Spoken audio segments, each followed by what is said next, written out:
waydin salaam saaxiibayaal maanta waxaanu bilaawi doonaa daraama aad u xiiso badan oo magaciisu yahay Last Summer. inta muuqaal gudagelin wax ku xasuusinayna muuqaalka like saartid saaxiib nagu cusub haddii aad tahay channelka subscribe soo dheh gambaleelkana furo. taxaneen wax ku bilaabanaya song oo atirishada filimka oo wada baaskiil. dadka tuuladan waxay u wacayeen Dr.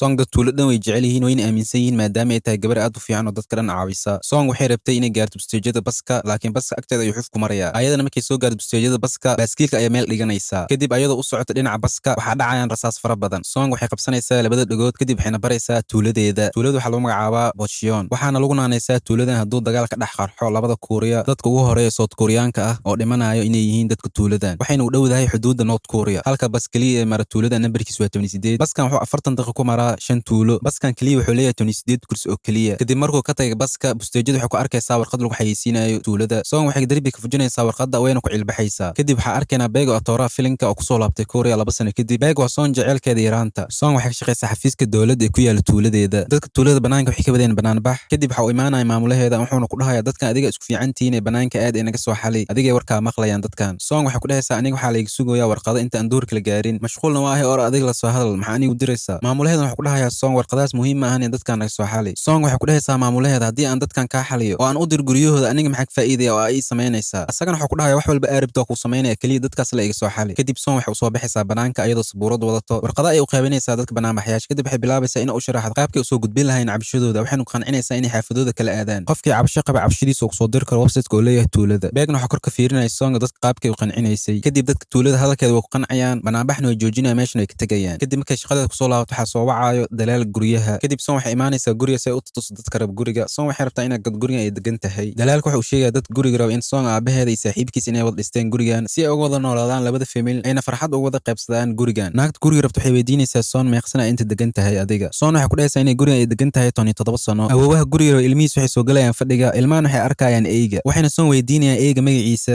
Song waxay ku dhahaysaa in eeyga lagu magacaabo Subaak kadib awoowaha waxa weydiinayaa Song maxaa waa gurigan labada albaab leh Song waxay ku dhahaysaa waxa u isticmaali kartiin in galabtii aad inta kaga caweysaan kadib Song waxay ku dhahaysaa waqti ayaa igu socda soo bax meelaha kala afiirine kadib waxay keenaysaa qolka jiifka odayga naagtiisa waxay taabanaysaa darbiga qolka waxayna ku dhahaysaa alwaaxan qolka maxaa ka dambeeyo Song waxay ku dhahaysaa hal qol weyn ay isku ahaan jireen kaliya waa la kala jaray wax mushkilad ah ma keenayso odayga mucjisada ah asana wuxuu meesha ka qaadayaa jalmad meesha taalay wuxuuna darbiga ka soo bixinayaa qoray yar oo meesha duleelka lagu daboolay wuxuu Song weydiinayaa duleelkan maxaa waaye midkoo kala socda odayga wuxuu tusayaa duleelka loo weyn dalaalka wuxuu bilaabaa inuu qanciyo odayga xirtiisa wuxuuna u sheegayaa Baek iyo Song inay meesha ma ka yaraayeen ay dulduleeliyeen cilad iyo dhib kale ma keenayso Song waxay ku dhahaysaa haddaa aragteen guriga aniga labadoo su'aal mini weydiin karaa waxayna ku dhahaysaa marabtiina guriga intaa gadan ka hor aan dayactir ku sameeyo meelo cilada ka leeyahay duqda waxay ku dhahaysaa meel looma baahna dayactir waxyaabaha aan ka rabno oo dhan wuu leeyahay sidiisana waa ku dayi karnaa adoo waxna laga bedelin odayga xirtiisa markay si fiican u arkaan way iska baxayaan markay baxaan dalaalka Song wuxuu ku dhahayaa mar walba aad dad keenaya guriga muhiim ah in adiga imaatid kaliya furaha iyo dhiib guriga aniga tusay qofkii rabo Song warkaas kuma socdo ay qof walba oo yimaado guriga oo rabo inuu gato ay taleefanka ay ku qorataa kadib waxaa arkaynaa Baek iyo saaxiibkiisa oo jimka wada joogaan oo almiinteynayaan kadib markay almiintada u soo dhamaato waxay wada fadhiisanayaan meel biyo lagu cabo saaxiibkiisa waxa uu sheegaya inay Song guriga ay gadi rabto adiga ma ogolaan doontaa inay gurigaas gado maxay tahay talaabadaada u dambayso isan go'aankaaga mar hore ayaa qaadatay Baekna uu jawaabay biyihiisa ayuu iska sii cabaya kadib waxaa nala tusayaa Song oo soo bandhigaysa mashruucii ugu weynaa ee rayadeeda ahayd Song waxay isbarbardhigaysaa labada tuulo waxayna u sheegaysaa gudoomiyaha magaalada in tuulada ay degan tahay Bocheon iyo tuulada kale lagu magacaabo Tahiwana in tuulada Tahiwana laga dumiyo darbiyada laga dhisay guryaha hortooda waxaana lagu bedel geedo badan oo cagaaran oo qurux badan waxaana ka yaraad meelaha qaldan ee baabuurta la dhigan jiray waxayna noqotay tuulo qurux badan oo loo dalxiis tago anagana haddaan darbiyada laga dumiyo guryaha hortooda waxaa yaraan doonta cabashada dadka tuuladan waxay noqon doontaa tuulo qurux badan oo loo soo dalxiis tago mid kamid ah injineerada Song waxay ku dhahaysaa mashruucaas waxaa ku bixi doona lacag dhan 400 milyan oo won Song waxay ku dhahaysaa lacagtaas ma badno ani ahaan sababtoo ah mashruuci ugu yaraa aan qabto Jigon waxay ku dhahaysaa hadda kor waa la isku dayay mashruucaas in la dumiyo darbiyada wayna suurtagal weysay wuuna istaagay wayna adag tahay dadka in laga helo ogolaanshaha duminta darbiyada Song waxay ku dhahaysaa balan waa inaan dadka tuulada ogolaanshooda aan ku helo hal isbuuc gudoomiyaha wuxuu weydiinayaa Song maxaa san u rabtaa inaad u samayso mashruucan Song waxay ku dhahaysaa gudoomiyaha magaalada mashruucan waxaa ku fikiraya inaad sameeyo 17 sano ka hor marar badan waa soo gudbina cabashada laakiin suurtagal in la maqlo wax laga bedelo laakiin hadda aniga ayaa waxaas gacanteeda ku bedelayo gudoomiyaha waxa ku dhahayaa mar dhow aan ku sii doonaa ogolaanshaha kama dambaysta ah Song markuu shirka dhamaad aad ay u farxaysaa markuu shirku soo dhamaad waxa soo wacay dalaalka wuxuuna ku dhahayaa wax walba ay ogolaadeen dad guriga raba ay xafiisku u imow kadib Song waxay imaanaysaa xafiiska dalaalka gees ay u labaxaya wuxuuna ku dhahayaa warqadaha dhan ma i tus kartaa ayadana warqadaha dhan ay u soo bixinaysaa asagana waxa ku dhahayaa gurigan Baek Abis ma ku qoran Song waxay ku dhahaysaa haa maxaa qaldan kadib Song waxay akhrinaysaa warqada waxayna ogaanaysaa Baek Abis inuu soo qorneen oo ku wareejisay wiilkiisa Baekna qof kale ma ahan waa jecelkeeda yaraanta Song ayadoo naxsan ay indhaha taagaysaa kadib markay banaanka soo baxdo waxay wacaysaa Baek Abis waxayna ku dhahaysaa Baek goormo ku soo laabtay Korea haddana waxay dhahayd taas muhiim ah in qaybtaada maxay ugu wareejis Baek anaab isu gadi lahay labada qayb ee guriga Baek Abis waxa ku dhahayaa asaga ayaa iimid wuxuuna wuxuuna iga codsaday inaan hadiid ahaan u siiyo dhalashadiisa gurigaas. ayadana waxay ku dhahaysaa mehen inaa siisid. kadib beeg aabiis waxa ku dhahay hadda waa mashquulsanahay beeg ma wici kartaa. Song ayadoo yaaban waxay isku dayaysaa inay wacdo beeg, haddana way ka laabanaysaa waxayna isdhahaysaa maya macquul mankaas inaa waco. kadib Song waxay gelaysaa xasuus 17 sano ka hor ayadoo xasaasiyad ka qaadna cunto. kadib waxaa la dhigay isbitaalka. kadib aabaheeda ayaa u imaado wuxuuna ku dhahay meel fiican ayaan ku geynayaa. kadib wuxuu geynayaa gurigooda cusub wuxuuna ku dhahay gurigan laba qayb ayaa u kala qaybsanay, hadda kadib inta ayaan ku noolaanaynaa. kadib meesha waxay ku arkaysaa beeg, waana markoodii ugu horreeyay is arkaan labadooda. kadib waxaa arkaynaa Song oo tagta meesha ay markay xanaaq madax ay kusoo degsato, waxayna lugaheeda geysaa cirka, madaxitan dhulka ayay soo taabsiisaa. kadib ayadoo isdhehaysa beeg masjid u qor, isagaa masjid u soo diraayo. kadib dhulka ay isku soo tuuraysaa, markay fiiriso waa lacag ugu soo diray bangiga. kadib waxay maqaayad ku kulmayaan saaxiibteeda Siyool. kadib Song waxay isku dalaysaa cuntada. Siyool waxay ku dhahaysaa cuntada muddo 30 daqiiqo cunaysid maxaa waa iska dabageynaysa, isku baqina waxaa iskala yareey. Song waxay ku dhahaysaa adiga waa ogid miya inuu beeg soo laabto man ii sheegin. Siyoolna waxay ku dhahaysaa hal mar ayaa is aragnay anigoo wada kulmayna Siyong, halkaas mar ayaa iigu dambeysay. Song waxay ku dhahaysaa saddexdiina maalmaha dhan aniga ay tishanaysiin miya. kadib markii la gaaro habeenkii waxaa arkaynaa Song oo jiifta, kadib waxay dareemaysaa inay qof guriga soo galay. way soo kacaysaa, kadib jaranjarada ayay tartiib soo fuulaysaa. kadib waxay soo furaysaa qolka beeg uu seexan jiray, qofna kuma jirin, eber ayuu ahaa. markay qolka soo xirto waxaa usoo dhaca email uu beeg usoo diray. kadib geesaha iska fiirinaysaa waxayna furaysaa emailka. emailkan waxaa ku qornaa 5 Juun 1 sac subaxnimo inaa uu timaado Star Cafe. kadib Star Cafe ay imaanaysaa. Song cabitaan iska cabaysa waxayna sugaysay beeg. kadib sidii cabaar u sugaysay wuxuu u soo dirayaa abukaatiisa Siyo. Song waxay ku dhahaysaa Siyo wax yar ayaan walwalsanaa, qorsheeyna iguma jirin inaa abukaato la kulmo, hadduu mar hor isii sheegi lahaa mar hor ay isii diyaarin lahaa. Siyona waxaa ku dhahayaa guriga adig keliya iska gadanaysid miya, qofkii kula lahayna ma ogid miyaana mutaasa lahayd ganaax culus. Song waxay sheegaysaa inay u martay waddo saxan oo sharci ah, waxaana ogolaansho ka haysta qofka qaybta ka lahaa guriga. laakiin ninka abukaataha u tahay ayaa khiyaano sameeyey maalintaa gada lahaa guriga. aniga guriga wax badan ayaa iga galay, marka dadka gadana waqti ay kusii sugaan ma lahan, ciyoob aan gadna gurigaas. Song intaysan bixin ka hor waxay u sheegaysaa in wax gurigaas yaal uu beeg leeyahay inay gadayso, sababtaa guriga dhan ayaa ciriir igu noqday. intaysan dhaqaaqin ka hor waxay ka codsanaysaa Siyo inuu u sheego beeg in cunug lacagtiisa u soo diro keliya, isaga ayaa fahmi doona u sheeg oo keliya. Siyon waxay weydiinayaa Song oo ilmo isku dhasheen labadiina. Songna waxay ku dhahaysaa haa kaas keliya ayaa adduunkan ka qabnaa. kadib abukaataha waxaa la hadlayaa beeg, wuxuuna u sheegaya inay is arkeen Song, waxayna iga codsatay inaa kuu sheego inaa u soo dirtid lacagta cunuga caanihiisa. beegna waxaa ku dhahayaa waa faham waxay ka bata taas, weligeedna ma isbedelayso, anaa ku soo wici doono. kadib markii habeenkii la gaaro Song waxay ku soo laabanaysaa guriga, waxayna wacaysaa Subaak. markuu imaan waayo guriga meel walba ayay ka raadinaysaa. markay weyso waxay wacaysaa Siyool, waxayna weydiinaysaa inay guriga timaaday oo aragtay Subaak. Siyoolna waxay ku dhahaysaa maya ma imaan guriga maanta. kadib waxay kusoo raadinaysaa banaanka, waxayna imaanaysaa meeshay mar walba imaan jirtay. Subaakna wuxuu la joogay beegii Song meesha ay isku arkayeen labadooda, waana markoodii koowaad 2 sano kadib. cabaar ay isfiirinayeen labadooda. kadib Song eyga xarigiis ay xoog u soo fujinaysaa gacanta beeg. eyga wada marka is dhahdo inuu raaco ka diidaya. beegna waxaa ku dhahayaa goormee kugu dambeysay inaa u qabaysid eyga, aniga bil walba waxaa kuu soo deji lacag muxuu sila caatoobay. beeg markuu dhaqaaqo Subaak oo daba cararaya. kadib waxay wada imaanayaan guriga. beegna wuxuu arkayaa geedkiisii meesha ku yaala in laga jaray. markuu fiiriyo ayada way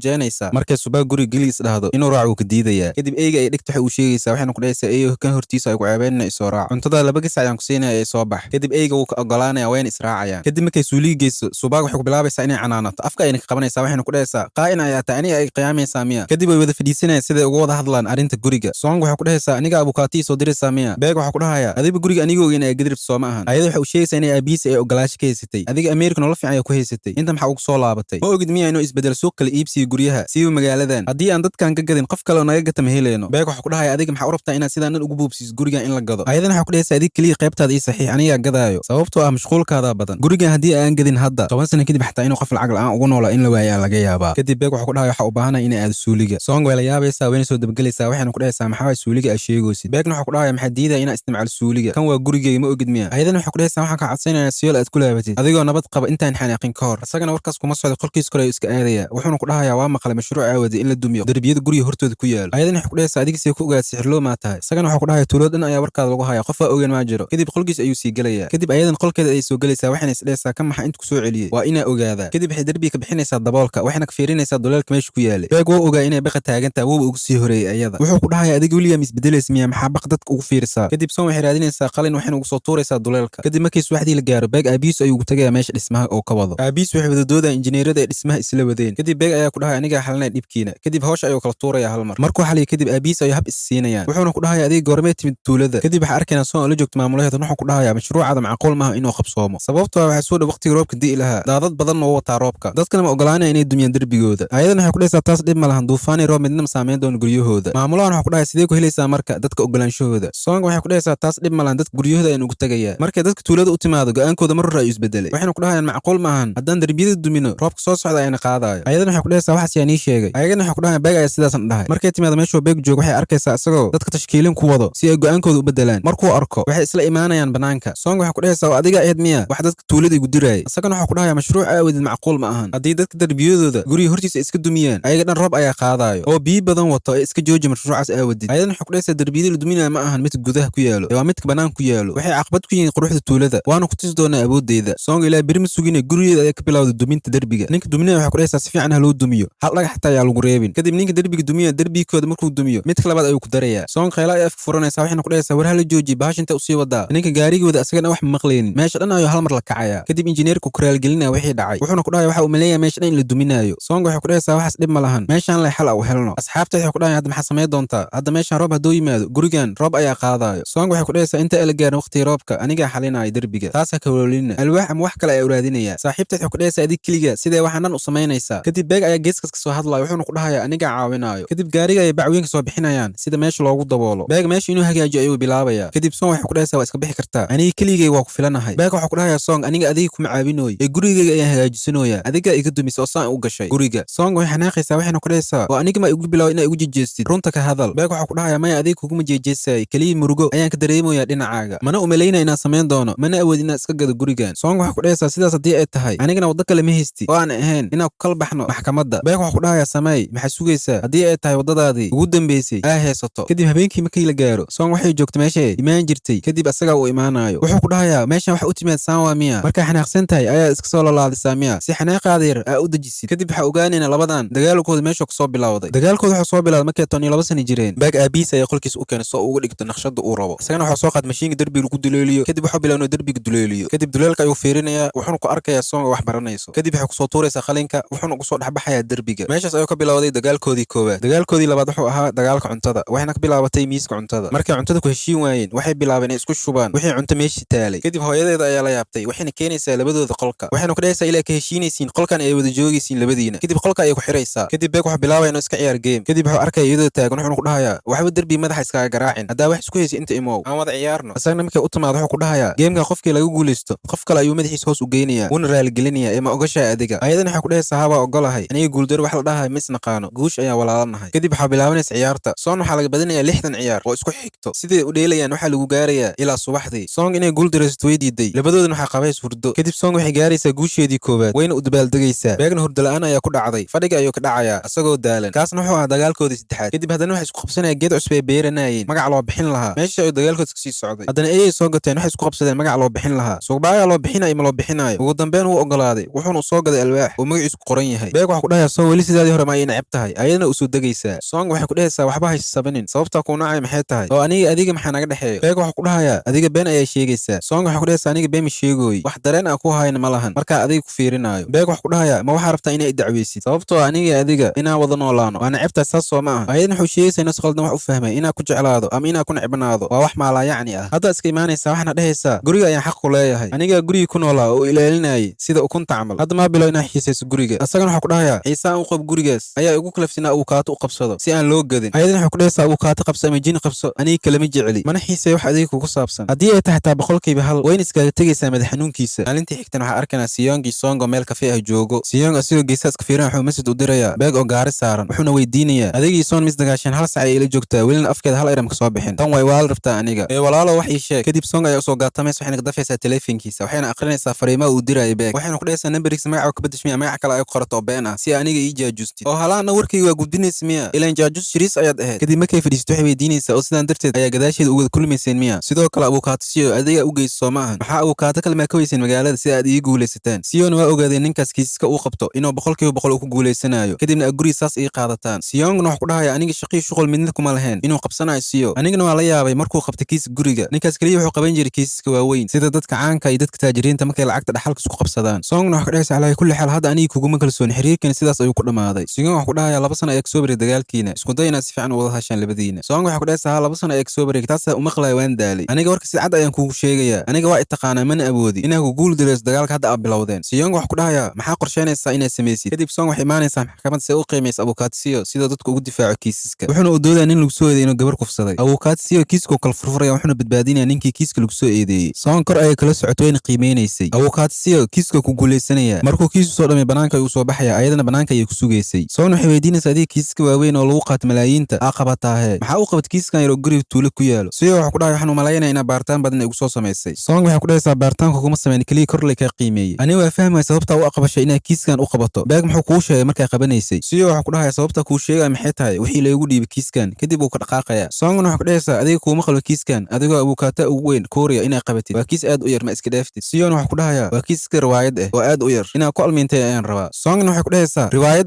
kadib waxa ku dhahaya maxay ii sugaysay inaa isi Soomaa warqadahan. Kadib warqadaha ay u dhiibaysaa waxayna ku dhahaysaa kiiskan si fiican u soo akhri waa kiis muhiim ah waana kiis isku difaacaya aniga. Waxa fiicnaalayna iska dhaaftid intuusan meel dheerna la aadin. Kadib wuxuu aqrinayaa kiiska nambarkiisa waxaanu ku dhahayaa kiiskan waa xujo toos ah ma ahan difaac toos ah. Waa soo fiiri doonaa waxa soo qortay. Waxaana rajaynayaa inay si fiican u soo diyaarisay. Mana u malaynaa inay kiiskan iska dhaafi doono. Waana qaban doonaa Song iyadoo xanaaqsan ayuu ka tagayaa meesha. Kadib sidoo u wada warqadaha wuxuu u geenayaa Beeg. Beegna wuxuu aqrinayaa warqadaha. Kadib warqado kale ayuu dhiibayaa Beeg. Siyo wuxuu Beeg u sheegayaa in faylashan ay kooban yihiin sida guriga u maareysay ee wax walba guriga ku saabsan ee u hagaajisay. Labadii sano ee la soo dhaafay waxayna ku sheegaysaa inay qaybta adiga ku lahayd inaad dayacday. Waxay ku leedahay xuquuq far badan. Waxay 2 sano ku bixinaysay guriga hal rasiid ka dhumay ma jirto. Way haysataa rasiidina haddii ay maxkamadda geyso baxra ayaa ku jirnaa. Beeg waxa ku dhahay abukaataha rasiidina dhiman oo keeni karaan aniga ahaa xalkooda. Kadib markii habeenkii la gaaro Song iyadoo ordays waxay u imaanaysaa Beeg waxayna ku dhahaysaa lacagtaad ayagu soo diri jirta bishii ma ka dhigaysaa inaa ugu tala gashay in guriga lagu dayactiro weligaa $1 aa leedahay uma soo dirin guriga. Beeg waxa ku dhahaya adiib warqadaha u soo dirtay maxkamadda ma arkin miya wixii adduunka rasiid yeelay aa keenaysaa miya maxkamadda ani taas ma kaayela. Song waxay ka qasaysaa shaqaduu ku jiray kombiyuutarka ay shaashadiisa labadoo feer u gelinaysaa waxayna ku dhahaysaa ma ogid halaha tacab iga gala gurigan. Kadib wuxuu keenayaa banaanka wuxuuna ku dhahayaa geedkayga aan adduunka ugu jeclaa inaa iga goyso inaa hilmaama u malaysaa ma ii sheegi kartaa sababta iga goysay. Song waxay ku dhahaysaa geedkan asaab yaa itaabta ahaay cuduraa ku dhacay sidaas ayuunu ka dhintay kan asaaba mar hore tacbaan ahaay. Beeg wax ku dhahaya inaa caddeyn badan ku haay ma ogid miya si aad ugu guuldareysato kiiska guriga geedkayga iga jartay haddana guriga darbiisa ay iga dumisay maxaa kaloo kuu haray. Kadib Song waxay u geenaysaa Jiyong warqadihii ogolaanshaha dadka tuulada ay soo saxiixeen in la dumiyo darbiyada. Waxay ku dhahaysaa macquul ma ahan dadka soo saxi way yar yihiin ogolaanshana saan kuma helaysid. Song waxay u sheegaysaa Jiyong in hadda ay heshay 40% kuwa kalena anaa keenay saxiixooda. Kadib waxa gees kale soo hadlaya Jiyong wuxuuna ku dhahayaa aniga haddaan kuu saxiixo 40% ay kugu noqonaysaa. Kadib warqadaha ayuu saxiixayaa asoo iska gaday Song. Kadib Jiyong wuxuu ku dhahayaa mashruucii Song rabto wax walba ha igu qaadato shuruud la'aan waa caawinayaa intay nafta igu jirta aniga. Song waxay la yaabnay odaygan daalan warkiisa. Kadib markay banaanka soo baxdo ayadoo iska socoto Jiyong wuxuu bilaabay inuu hoonka baabuurku yeeriyo wuxuu ku dhahayaa quruxii Song soo kor gaariga aan guriga ku dhaweeyay. Song si aan looga sabarin odaygan wajiga ay buuq qarsanaysaa wuxuu ku dhahayaa Song atuuti wax walba ugu baahan tahay xafiiska aniga ku fududeynayo hadda ka hor inay dacbiis on lacag ganax aan bixiyay waa og tahay sidaas oo ay tahay waa iska cafiyay jaceelka waalida aan ku qabo darteed ay sidaas u sameeyaa mar walba. Song waxay weydiinaysaa goorma soo gadat gaarigan asaga wuxuu ku dhahayaa gaariga cunug yar waaye 6 bil ka hor ayaa soo gatay ee soo gal macaanay. Song gaariga ay soo dhawaanaysaa waxayna ku dhahaysaa haddaan 1 miyaar hor u qaad ka baran ma fuqsada hal shahraant ma u geliya. Asagana wuxuu ku dhahayaa maya waa iska baxa kaliya gaariga miyaarihiisa iga jibinin hadda lay deen ku soo qaaday welina ma dhiibin deentiisa. Asagoo cararayo ayuu meesha ka baxsanayaa. Kadib waxaa arkaynaa Beeg oo jikada wax ka raadsanayo markuu qaanada furo meesha wuxuu ku arkayaa daawooyinka hurdada ay Song isticmaasho wuuna la yaabaya haddana wuxuu fiirinayaa fadhiga wuxuuna ogaanayaa in Song hurda la'aan darteed inay daawooyinkan u isticmaasho aynan fadhiga seexato habeenkii. Dhinaca kale waxaa arkaynaa Siyool awoowaheeda markii ugu horeysay fariin u soo diray maadaama inuu la hadlo uu ka diiday wuxuu ku balamiyay meel kafee ah ayadana meesha kafeega iyadoo ordays ay imaanaysaa markay soo gasho waxba ku sugoyn in aysan aqoonin kadib way wada fadhiisanayaan. Asagana wuxuu ku dhahayaa marar badan awoowaha uu kaa sheekeeyay inaad tahay gabar fiican anina waxaa ka shaqeeyaa bankiga ugu fiican magaaladan. Siyool waxaa ku dhahaysaa laakiin aniga kuma fahmin adiga noo ahayd maxaa awoogay maadeen qaatay mise meesha inaa is-shukaansano muu kuu soo diray. Asagana wuxuu ku dhahayaa kulankan kulan shukaansi waaye oo haddaan isfahno inaa isguursano maxaa odayga kuuma sheegi miyaa warkayga. Siyool hal mar ayay kursiga ka kacaysaa waxayna ku dhahaysaa shiikhu aniga jecel ayaan leeyahay ha igu soo gariirin meel kale wax ka raadso. Waxay u imaanaysaa awoowaheeda oo guriga joogo waxayna ku dhahaysaa awoow ma ogniya inaan jecel leeyahay 10 sano ka badan aan isla socono saaca maanin yiraadine. Awoowaha waxaa ku dhahayaa adiga waa ogtahay inaa aqbalaynin jiiskaas laba mid kala dooro ama aniga warkayga maqlay ama inaa xiriirkeena kala goysid waxaa aadaysaa jiiskaas foosh xun mid dooro. Siyool waxay ku dhahaysaa awoowaha iyadoo ilmeynayso aniga adina xiriirkeena ma goynaay mana guursan doono ilaa ay naftiga baxayso ani laba qayb uma qaybsan kari ada wiilkaas maxaa ku aragta oo qalad ah wuu shaqaystaa qurxloona waaye ee maxaa jinma wax qaldan kuu sabiray. Maalinta xigta waxaa arkaynaa Siyong ciyaar dheelaayo. Siyool waxay joogto garoonka waxayna dhiirigelinaysay jaceelkeeda Siyong. Kadib garoonka waxaa imaanaya Beeg markay aragto waxayna ku dhahaysaa waa inay 2 mitir iga sigtaa si aysan igu ka arkin Song kadibna aysan iga xanaaqin. Markuu ka sigto wuxuu weydiinayaa Song goormay bilowday inay isticmaasho daawooyinka hurdada ma labadii sano u dambeysay ayay bilowday. Siyool waxay ku dhahaysaa Song hurdo la'aan ayaa ku dhacday mar walba waxay isticmaashaa daawada si hurdo ugu soo dhacdo aniga mar hore waa ugu degay inay joojiso daawada hurdada inay isticmaasho hooyada daawadan isticmaalkeeda ayay u dhimatay aabeeda mar hore ayuu ka dhuntay mana soo laabanin. Song ayada keliyeed ayaa ku soo hartay gurigaas sidaas darteed ayay u bilowday. Kadib habeenkii markii la gaaro Song guriga ayay imaanaysaa kadib waxay ku arkaysaa Beeg oo qaybta guriga Song joogo wuxuu bedelay daahiyada darbiga ku dhagnay wuxuuna ku dhahayaa maadaama guriga aan wada qaybsano aniga qaybtii daahan ayaa ku dhagsaday hadda kadib waa inaa seexataa qolkaada. Song waxay arkaysaa sanduuqyadeedii qalabka ku jiray inuu soo bixiyey waxayna weydiinaysaa intee ka soo bixisay bahashan. Asaga waxaa ku dhahayaa qaybta hoose ayaan ka soo baxsaday kadib asagay gadaal ka soo maraysaa waxayna ka bixinaysaa qaybteeda guriga iridda ayna ka xiranaysaa kadib waxay soo baxsanaysaa furaha guriga ayadoo cararaysa waxay aadaysaa qaybta hoose ee guriga albaabkii kasoo gashay ayay xiraysaa haddana mid kale ku xigo ayay quful ku dhufanaysaa markay albaabada dhan soo xirto waxay ku soo laabanaysaa guriga kadib waxay ku dhex arkaysaa guriga ugu horeeyo beeg wuxuu tusaya furihiisa wuxuuna ku dhahayaa meel walba daa xirtid aniga kii furo leeyahay kadib wuxuu ku dhahayaa daarid guriga dhan waa ku wada siin karaa laakiin shuruud keliya ayaa kaa xigto Song waxay ku dhahaysaa maxay tahay shuruudda marka isagana wuxuu ku dhahayaa keliya soo ceeli geedka iga goysay si aan mar labaad u beerno maalintii xigta Song waxay bilaabaysaa inay raadis geedkiisii ay goysay kadib waxa uu imaanaya beeg wuxuuna ku dhahayaa meeqa mar ayaan ku soo wacay maxay ii qaban weysay taleefanka maxaase igu sheegaysay inaa inta joogtid kadib labadooda ay isla raadinayaan geedka markay daala meel ay wada fadhiisanayaan kadib taleefan sawiro ugu jira ay ka raadinayaan isla noocaas meesha laga heli karo kadib taleefanka ay qaadaysaa waxayna ka tusaysaa sawirada geedka u soo diri jirtay ayadoo ka tusaysa waxay ku arkaysaa sawiradeeda taleefankiisa intaysan sii baarin taleefanka ayuu ka dafayaa ayadana waxay ku dhahaysaa intaysan wadooyinka jaam noqonin aan meelo kale ka raadino geedka wayna is soo raacayaan kadib waxay soo gateen geedkii Song ayadoo xaafad u soo socdaan waxay ku dhahaysaa sawirkii maxaa taleefanka keenay waxba isku dhajin ee iska dilid garay sida iskula doodayeen Song gaariga iska dhex hurday markay xaafad yimaadeen beeg ayadoo hurdayso ay iska fiirsanayay markay soo kacdo Song waxay ku dhahaysaa maxaa sameynaysaa guriga ma imaanay beeg waxa ku dhahayaa kaliya adiga ay ku daawanayay laakiin saama ahaan jirin ayadoo waxay ku dhahaysaa oo sidee ahaan jiray maxaase igu cusub beeg waxa ku dhahayaa adiga cumri kuuma dhinna cumrigaagii waa cuntay duqnimadaada wejigaaga ay ku taallaa saaca waxaa lagaaga baahnaa inaad wejiga marsatid kareem ka hortaga duqnimada xataa indhaha hoostooda shacaac ayaa kaaga furmay haddii mar sodonkaagii sano wax kugu darsamo awood kutube ay okaanaysaa ee iska gaar qof yahay markay gaarigii ka degaan waxa uu banaanku sugayay odaygii jiyon la dhahayay wuuna u wacayaa beeg wuxuu weydiinayaa Song yaaway odayga maqaarka ah Song waxay ku dhahaysaa adiga bax gudaha iska gal anigaa la hadlaayay Song waxay jiyon ku dhahaysaa abtiyo maxaa inta ka samaynaysaa oday jiyon waa isboojeenaya wuxuuna ku dhahayaa meel aan fadhiista ayaan waayey intaa iskaga lagu baxsanayay xaafadiina ma isbedelin waa meel degan soo hadalka sii wato kanaaca ayaa qoorta ka qaniinayso kadib wuxuu jiyon weydiinayaa Song yaaway cunugan qoorta dheer iyo noo ahay kan saaxiibka miya Song waxay ku dhahaysaa inta iskaaga tag haddii ay jiraan wax shaqo ah ay igala hadli rabtid email ahaan igu soo dir ee iska bax orod oday jiyon wuxuu bilaabayaa inuu ku xanaaqo Song wuxuuna ku dhahayaa inaad saan ii geshid ma ahan oo aad qiimihayga aad hoos u dhigtid maxaase isku marinaysaa sokor waxay aad inaad gudaha igelisid oo aad mukayf ii daartid si aan si fiican ugu wada hadalno cunugan qoorta dheer naga dir kadibna gudaha na geey beeg waxaa istaabata laba fiilo waxaase ku kacday isfiilitida kadib oday jiyon wuxuu sii soconayaa dhinaca guriga inuu galoo rabay kadib waxaa qabanaya beeg oday jiyon wuxuu ku dhahayaa beeg qoor dheer maxaa iga rabtaa beeg wuxuu ku dhahayaa oday maqaariya waa inaad iskaaga tagtaa mar kale ha ku soo laabanin haddii kale qiic ayaa kaa kici doona oday jiyon wuxuu iska raadinayaa neef wuxuuna tuurayaa bug yaroo watay kadib wuxuu bilaabayaa inuu u booteeyo wuxuuna ku dhahayaa cunugii qoorta dheer adima ii sheegaya waqtiga imaanaya inta iyo waqtigaan baxaayo maxaase ismooday wuxuuna farta gelinayaa xabadka beegna wuxuu ku dhahayaa adiga af kuuriyaan wax maku fahmaysid af soomaali ayaa wax kugu sheegaya jiyon wuxuu bilaabaya inuu iska fujiyo gacanta beeg boodbood ayuu bilaabayaa jiyon hal mar ayaa la daynayaa wuxuuna isku dhufsanayaa labada lugood kadib dhulka ayuu ku dhacayaa asagoo naxsan wuxuu bilaabaya inuu asagoo fadhiya oo almiinteeyo wuxuu ku dhahayaa waa igaade hadday noo taalaa bas waa aakhira aadaysaa caawa jiyon uu issoo daadinaya hal fir ayuu soo ridayaa mar labaad ayaa lugaha layskugu dhufanaya hal mar ayuu dhulka ugu dhacaya qara camal markuu gadgadoomo odayga waxa kusoo kacays dhabar xanuunka adduunka qeelo afka ayuu furanayaa kadib waxay imaanayaan saldhigga booliiska jiyon wuxuu bilaabaya inuu sheego wax sidee u dhaceen wuxuu ku dhahayaa askariyada inuu ninkaas u dilan yahay qoorta iga qabtay sidoo raba ayuu iga adeegtay wuxuu tusayaa dhidid ka imaaday arag dhididko iga keenay shiilkigii baxoy fiiri markuu tuso askariyad dacbada qoraysay xataa sanka ay ka qabsanaysaa urka kasoo baxooya leh waxayna isdhehaysa kanaya hal markaa ag kiciyo ur u dhime kadib dhabarka ayuu qabsanaya wuxuuna ku qaylinayaa waa dilanahay maan dad iga celi meeshiis ma joogin miya kadib wuxuu ku dhahayaa anigina isfaaniya ma rabi laakiin waxaan ahay dadka asalka iyo tuulada shirkad dhismaha waxaa ka ahay maamule midkoo kale ilma adeeranahay qayb dhan dowladda ayuu gacanta ku haayaa adeerkayga tuulada nugu xigta ayuu guddoomiye ka yahay xataa eedadii xil culus ayay ka haysaa gobolka inaa isi sheega ma ahan laakiin anaga waaweynka ayaa nahay naloguma soo degdego sidaas inaa u fahantay ayaa rabi taliso kadib isigoo kacay dhabarkaasii xanuunaayo kadib wuxuu ku dhahayaa maanta qof ayaa god iigu jiro xabsi dalaq dhahaayo kadib wuxuu salaan usoo taagayaa askariyadda markay salaanta gacantiisa ay xog loo qabanaya wuxuuna bilaabaya inuu qayliyo waxaana ka imaanayso qof ma jooga miya oo qoftan iga fujinaayo Song ayaa askariyadda waxay ku dhahaysaa waxaa la gaar waqtiga aan hadli lahaa jiyon wuxuu guriga u imaada sidoo aniga arko waana aragtaa ninkan inuu yahay qof fur badan oo hadalka aan joojinaynin jiyona soo boodaya wuxuuna ku dhahayaa adiga yaa la jirta hadalkaaga uma begin aniga waxaan ahaa qofka mar walba kugu difaaco xafiiska Song ma hilmaamtay Song waxay ku dhahaysaa adiga warka badan jooji kadib isagoo ooynaya wuxuu lugaha ka qabsanayaa Song wuxuuna ku dhahayaa maxaa dhibka igu qabtid waa ogeed mar walba markaa kulan ay dhihi jirtay waan daalay waxaan jeclaan lahaa geedkaas in la waayo oo la jaro sidaas darteed ayaan u jaray geedkaas waxaas dhan wax u sameeyay dartaada Song waxay bilaabaysaa inuu ku boodo jiyon oo garaacdo kadib markii la kala qabto wuxuu ku dhahayaa Song ma ogtahay halaa lacag iiga baxda geedkaas dartiisa adigna saana iiga gelaysaa miya jiyon markuu warkiisa bato Song hal mar ay kusoo boodaysaa madax ayaan ugu dhufanaysaa taleefanka kadib wuu wareeraya kursi meeshiyaal ayuu ku dhacayaa kadib guriga markay kusoo laabtaan beeg ayaa kadab soo ordaayo wuxuuna ku dhahayaa Song istaag ha baxsanne ninkaas wuxuu sheegaya run miya ii sheeg Song waxay ku dhahaysaa run waay geedkaas arigiis ayaan ku daalay waxaa ka codsaday inuu gooyo maxaa hadda wax weyn uga dhigaysaa geedkaas gurigan haddii la gado wax walba ay baaba'ayaan beeg waxuu ku dhahayaa run may kaa tahay haddii gurigan aa gadid in la weynayo xasuuseen 17 sano aa inta ku wada qaadanay ayadana waxay ku dhahaysaa xasuus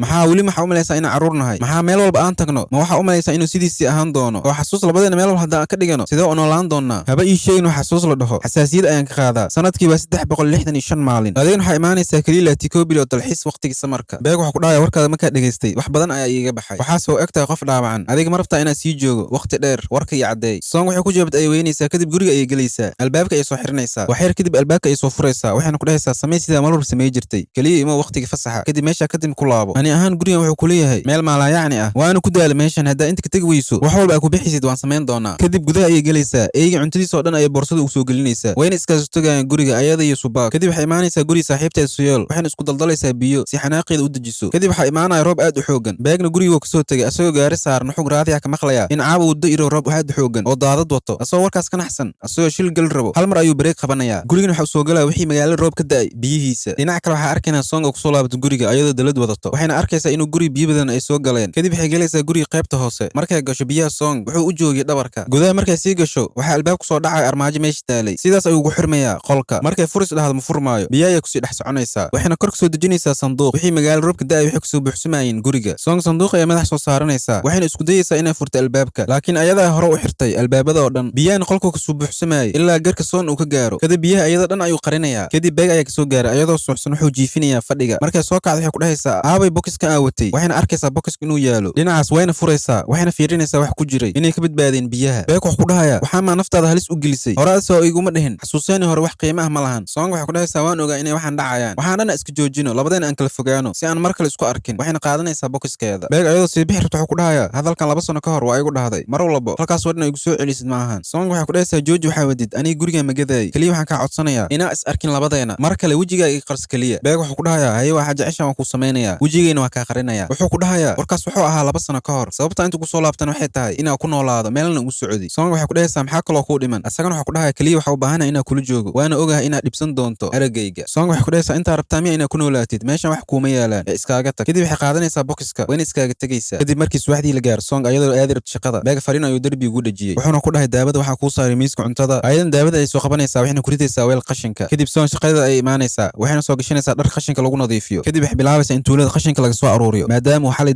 roob aad u xoogan oo qashin badan tuulada ku soo fakadeen kadib markay shaqadeeda soo dhameysato maamuladeeda waxay ku dhahaysaa maanta fasax ayaan rabaa shir ayaa leega wacay maamuladeeda wuxuu ku dhahayaa laakiin shaqo badan ayaa noo taalo adiga xalin kartid waxa soo dhan Song waxay ku dhahaysaa waqti ma hay 6 saac barna waa la gaaray maamulaha wuxuu ku dhahayaa dhib ma lahan taas gaarigaas qaado waa gaari kartaa shirka Song shirka waxay ku timaaday ayadoo wadata gaari wasaq badan dharka xataa iska soo bedelin markay suuliyi soo gasho dadka dhan sanka ay ka qabsanayaan ayadan waxay soo uray xarka looda ee dhiiqo ur badan Song waxay iska dhaqaysay wasaqda kadib Jion ay u imaanaysaa Jion waxay dareemaysaa in Song wax soo uray isaad yihiin waxayna iskaga buufinaysaa barfuunka kadib waxay tusaysaa warqadaha waxayna u sheegaysaa inuu yahay mashruuc cusub oo lacag badan ku bixayso waxaana laga sameyn doonaa iskoolkiina hore xaafidin ee xirnaa waxaana dhismihiisa loo dhiibo beeg kadib beeg ayaa imaanayo ayadan way la yaabaysaa Song kadib shirka ayaa bilaabanaya waxaana soo bandhigaa mashruuciisa waxaana ku dhahayaa gudoomiyaha in mashruuca uu noqon doono mashruuc weyn waxaana iskoolka qadiimiga u bedeli doonaa meel loo soo dalxiis tago oo laga arko xidigaha cirka waxaana ka dhisi doonaa 3 goob laga arki karo xidigaha si nadiif ah waxaana ku xiri doonaa qalab casri ah markuu dhameysto wuxuu dhahayaa qof su'aal qabo ma jiro Jion waxay soo fiirinaysaa Song oo maskaxdeeda meel kale jirto oo gadaal iska fadhiso waxayna ku dhahaysaa Song ayaa meel dheer ka timid ee wax ra'yi ma ugu darsanaysaa Song way soo istaagaysaa waxayna ku dhahaysaa gudoomiyaha in tuuladaas ay ku nool yihiin dad gaarayo 13000 dhamaantood waxay ka wada baxeen iskoolkaas macquul ma ahan in iskoolkaas wax laga bedelo qaabkiisa oo u dhisan yahay hadda qof inuu Ameerika nooga yimaado oo dadkaas dhan xasuustooda baabiyo inay aqbalaan ilaa ma ahan projectian ma sii socon doono beek waxa ku dhahay adiga tuulada inay horumarto ma ka soo horjeedaa waxay la tahay inaadan rabin in tuulada ay meelaha kala tartanto Song waxay ku dhahaysaa aniga adiga camal ma ihi aniga tuulada wax badan horumar waan gaarsiiyay mashruuc fara badan oo guuleysan ayaa ka fuliyay tuulada adiga camal oo shisheeye ma ihi waxa kamid ah dufcadii u dambeysay ee dhameysay iskoolkaas dadka tuulada way u kalsooniin aniga beek waxa ku dhahay maadaama qabiir ku tahay arimahaas aadna mashruuc fara badan ka dhameystirtay adiga waa ku baahannahay waa inaan nala shaqeysaa kadib waxay wada imaanayaan iskoolka si loo qiimay qaabkii loo dayactir lahaa nashqadiisna wax looga bedeli lahaa markay tusto Song waxay ku dhahaysaa wax kale oo nii dhim ma lahan marka guriga ayaan iska aadayaa wayna iskaga soo tagaysaa kadib maalintii xigta waxaa arkaynaa Song oo eegeeda la joogto kadib Siyol ay u imaanayso waxayna ku dhahaysaa meesha maxaa saan isku dadarsan haddana beeg intuu soo degay ciwaanka xataa magaciisa ayuu ku bedeshay haddana mashruuc iskoolka hadduu ku guuleysto waxay ka dhigan tahay inuu meeshan sii joogi doono 1 sano kadib waxaa albaabka soo garaacaya abukaadsiyo kadib wuxuu bilaabay inuu qiimeeyo guriga wixii ka halaabay uu roobka saameeyey ayagana kor ay ka fiirinayeen Siyol ayaa waxay ku dhahaysaa waxba isboojeen kan nooc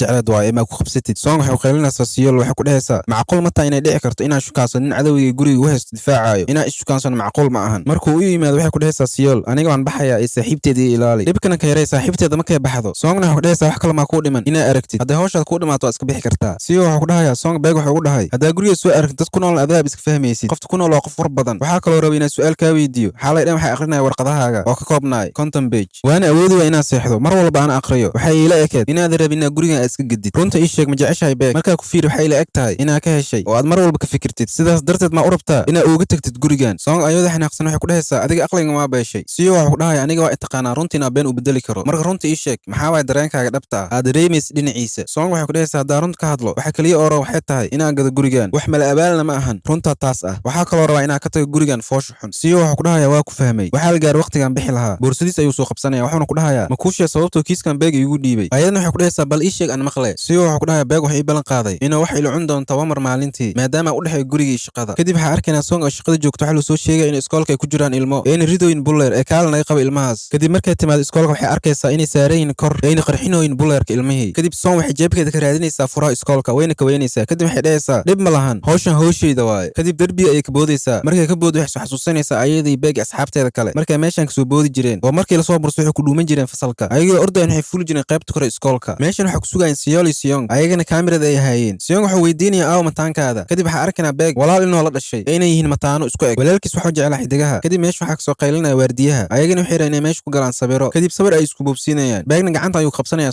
Songna maalintaas ay jecel u qaaday saddexdooda mar walba waxay imaan jireen qaybta kore iskoolka waxayna ka fiirsan jireen xidigaha mar walba waxay sawirin jireen saddexdooda xidigaha dhacayo kadib habeenkii xigay Song saa'id ayuu cabsaneed ayadoo darbi kor socoto waxay kordhaysaa beeg mataankiisa wayna shuminaysaa beegna ayagoo is shuminayo ayuu isku arkaya wuxuuna u malaynayaa inay is jecelyiin labadooda habeenkii xigay ayadoo iska jifto waxa uu imaanaya beeg mataankiisa wuxuuna ku dhahay wax ayaan rabaa inaan kuu sheego kadib wuxuu keenayaa meesha jecleed asoo jecelkiisu sheegan rabo ayada waxay ku dhahaysaa aniga waxaan jeclahay beeg kadib qaybta kor waxay imaanayaan booliiska waxayna qabanayaan ilmihii bulletka qarxinayay askartana banaanka ayay keenayaan ilmaha waxayna ku dhahayaan mar kale yaa intan lu arkin tan waa digniintii u dambeysay aanay siino maalintii xigtay Song shaqadeeda ay imaanaysaa waxaana ku soo orday saaxiibteeda shaqada waxayna ku dhahaysaa soo carar gacanta ay qabanaysaa markay gudaha soo gasho waxay kombiyuutarka tusayaan asxaabteeda in booskii ay rabtay lagu bedelo saaxiibteeda ayadana loo bedelo meel kale kadib maamulaheeda ayay u imaanaysaa wuxuuna ku dhahayaa adiga soo marib in lagu bedelo qaybta sare ee shaqada Songna waxay ku dhahaysaa laakiin aniga ma dalban qaybta dhismaha maamulaha wuxuu ku dhahayaa laakiin aniga xataa hore muu ogeen markaa arkay waa la yaabay Jiyong ayaa u imaanaysaa waxayna ku dhahaysaa aniga mashruuc kale ayaan waday kan maxaa lagu daray Jiyong waxay ku dhahaysaa waxaas inaad iska dhaafsid beeg u tag warqadahan u geeya soo saxiixay hadda kadib adiga kormeera ay ka noqonaysaa mashruuc iskuulka intay bixin kor waxay weydiinaysaa Jiyong dabaalkii beeg miyaa ka dambeeyo in lagu soo daro mashruucan Jiyong waxay ku dhahaysaa amarkan waxa ka yimid gudoomiyaha ugu sareeya tuulada kadib Song waxay imaanaysaa xafiiska beeg waxay u tagaysaa xafiiskiisa kadib warqadaha ay u dhiibaysaa Songna waxay ku dhahaysaa adigina laabat marabtid miya wax walba toosinaysaa xataa iskuulka waxa kaloo ku dhiman beeg wax ku dhahay hore ay ku dhahday inaan ka tago inta laakiin aniga inta hadaan ka tago uma malayna inaan farxad ku noolaan doono Songna waxay ku dhahaysaa hadaan wada joogna farxsanaan doono ma u malaysaa asagana waxa uu jawaabayaa ma ogi taas kadib warqadaha ay u saxiixaya kadib uu soo istaagaya ayadana warqadaha ay ka dafaysaa wuxuu ku dhahayaa Song marka inaa baxaya u malaynin inta ku qaadan doona maalintii xigta waxa arkaynaa Song wax xafiiska joogto waxayna qoraysaa warqada looga bedelayo mashruuca beeg waxayna u imaanaysaa Jiyong waxay ku dhahaysaa inaan kula hadla ayaan rabaa kadib banaanka ay imaanayaan Jiyong markay akhris warqada iskaga casilayso mashruuca beeg Jiyong waxay ku dhahaysaa Song adiga gudoomiyaha hortiis balaa iskaga dhigay hadda markii lagu soo diray projectiga waa diidaysaa miya wax laga bedelayo ma jirto Jiyong iyadoo sii bixi rabto Song gacanta ay qabsanaysaa waxayna ka codsanaysaa inay ogolaato warqada iscasiladeeda kadib Jiyong warqada ay dhulka u tuuraysaa kadib telefoon ayaa loo soo diraya waxaana loo sheegay inuu gudoomiyaha sugoy labadooda Jiyong Song waxay ku dhahaysaa hadalka inta iga joojisid gudoomiyahana sugoy soo soco kadib waxay imaanayaan xafiiska gudoomiyaha waxaana meesha joogay beeg kadib way wada fadhiisanayaan gudoomiyaha wuxuu ku dhahayaa beeg oo injineerka ku tarsan magaalada iyo Song hadda isla shaqeeyaan meeshaas wax weyn ayaa ka soo bixi doono markii dadka maqleen in iskoolka la xiray akhbaarta meel walba ayay gaartay waxaana rajeynaa meeshan wax qurux badan ka soo bixi doonaan Jiyong waxay ku dhahaysaa intaan doorashada la gaarin ay soo gabagayn doonaa projectigaas maalintii xigtay Song waxay u imaanaysaa odayaasha tuulada waxayna ku dhahaysaa nin dibadda ka yimaad ayaa raba inuu iskoolkeena bedelo tuulada ku yaalay idinkana waxay tihiin dadka tuulada wax laga weydiin lahaa marka waa inaad ka soo horjeestaa mashruuca iskuulka lagu bedelayo cuntadana adinka idin diyaariyey marka hala cuno maalintii ku xigtay beeg miswaalna asagana xaflad u dhigay odayaasha xaasiskooda wuxuuna bilaabay inuu soo jiido dadka tuulada wuxuuna u keenayaa cabitaan asaga iyo asxaabtiisa dadka tuulada waxay beeg ku dhahayn halkoo hees kaal noogu tuur Song waxay ku dhahaysaa kan hees ma yaqaano naga dhaafa codxumiyo dhagaan naga bujinina beeg wuxuu qaadaa hees aad u macaan dadkana way ka helayaan markuu dhameeyo Song waxay ku dhahaysaa kan waa igbadbaada maanta kadib Song waxay arkaysaa maamooyinka tuulada mid kamid ah oo boorsada wax ugu qarinayso beeg waxay balansanayaan odayaasha waxayna bilaabayaan inay aqriyaan warqada projectiga Song kor ayuu baaqays waxayna dhahaysay diidahay maxaa sugoosin odayaashana waxay bilaabayaan inay meesha mudaharaad ka bilaabaan odayaasha mid kamid ah wuxuu weydiinayaa beeg adiga dufcadeed horta beeg intuusan u jawaan Song ay hadalka dafayso waxayna odayaasha u sheegaysaa in ninkan uusan kamid ahayn dadka tuulada xataa Korean ma ahan ninkan dhalasho waxa wata oo Mareykan ah odayaasha waxay iska soo jarayaan maya mashruucan macquul ma ahan waa ka soo horjeednaa inta rabtaa miya waxaanan aqoon oo saddex geesood ama rabtaa inay inta nooga dhistid Song iyadoo faraxsan waxay niyad iska dhahaysay beeg maanta ku jirta yaa ka saari doona projectiga waa gudaayay beeg wuxuu bilaabay inuu fahansiyo qaabka loo dhisaayo wuxuuna ku dhahay guri saddex geesood ma dhisoono kaliya gudaha ayuu saddex gees ka yahay odayaasha dhiigkarka ay isku kicinayaan wayna ka kacayaan fadhiga odayga wuxuu su'aal ku bilaabaya Song waxna iska dhigay inaysan is ogeyn wuxuuna ku dhahay sidee ku ogolaato Song adiga tuulada difaaca projectiga noocan ah waxayna idina ka hor imaatid oo aad joojisid naga tag waxa mardam ha noo wicin noocan ah ayagoo albaabka si bixiraan beeg ay hal mar qayl afku furanayo wuxuuna ku dhahay intay u socotiin wax yar suga wuxuuna u sheegay intuusan imaanin waxa la soo kulmada haweenkay tuulada kadib wuxuu soo xasuusanaya maamadii inay boosada u soo gelisay cabitaanada ay jeclaan odayaashan kadib cabitaanka ayuu furaya wuxuuna ku dhahayaa yaa rab cabitaankan hal koob ayuu shubaya odayga ee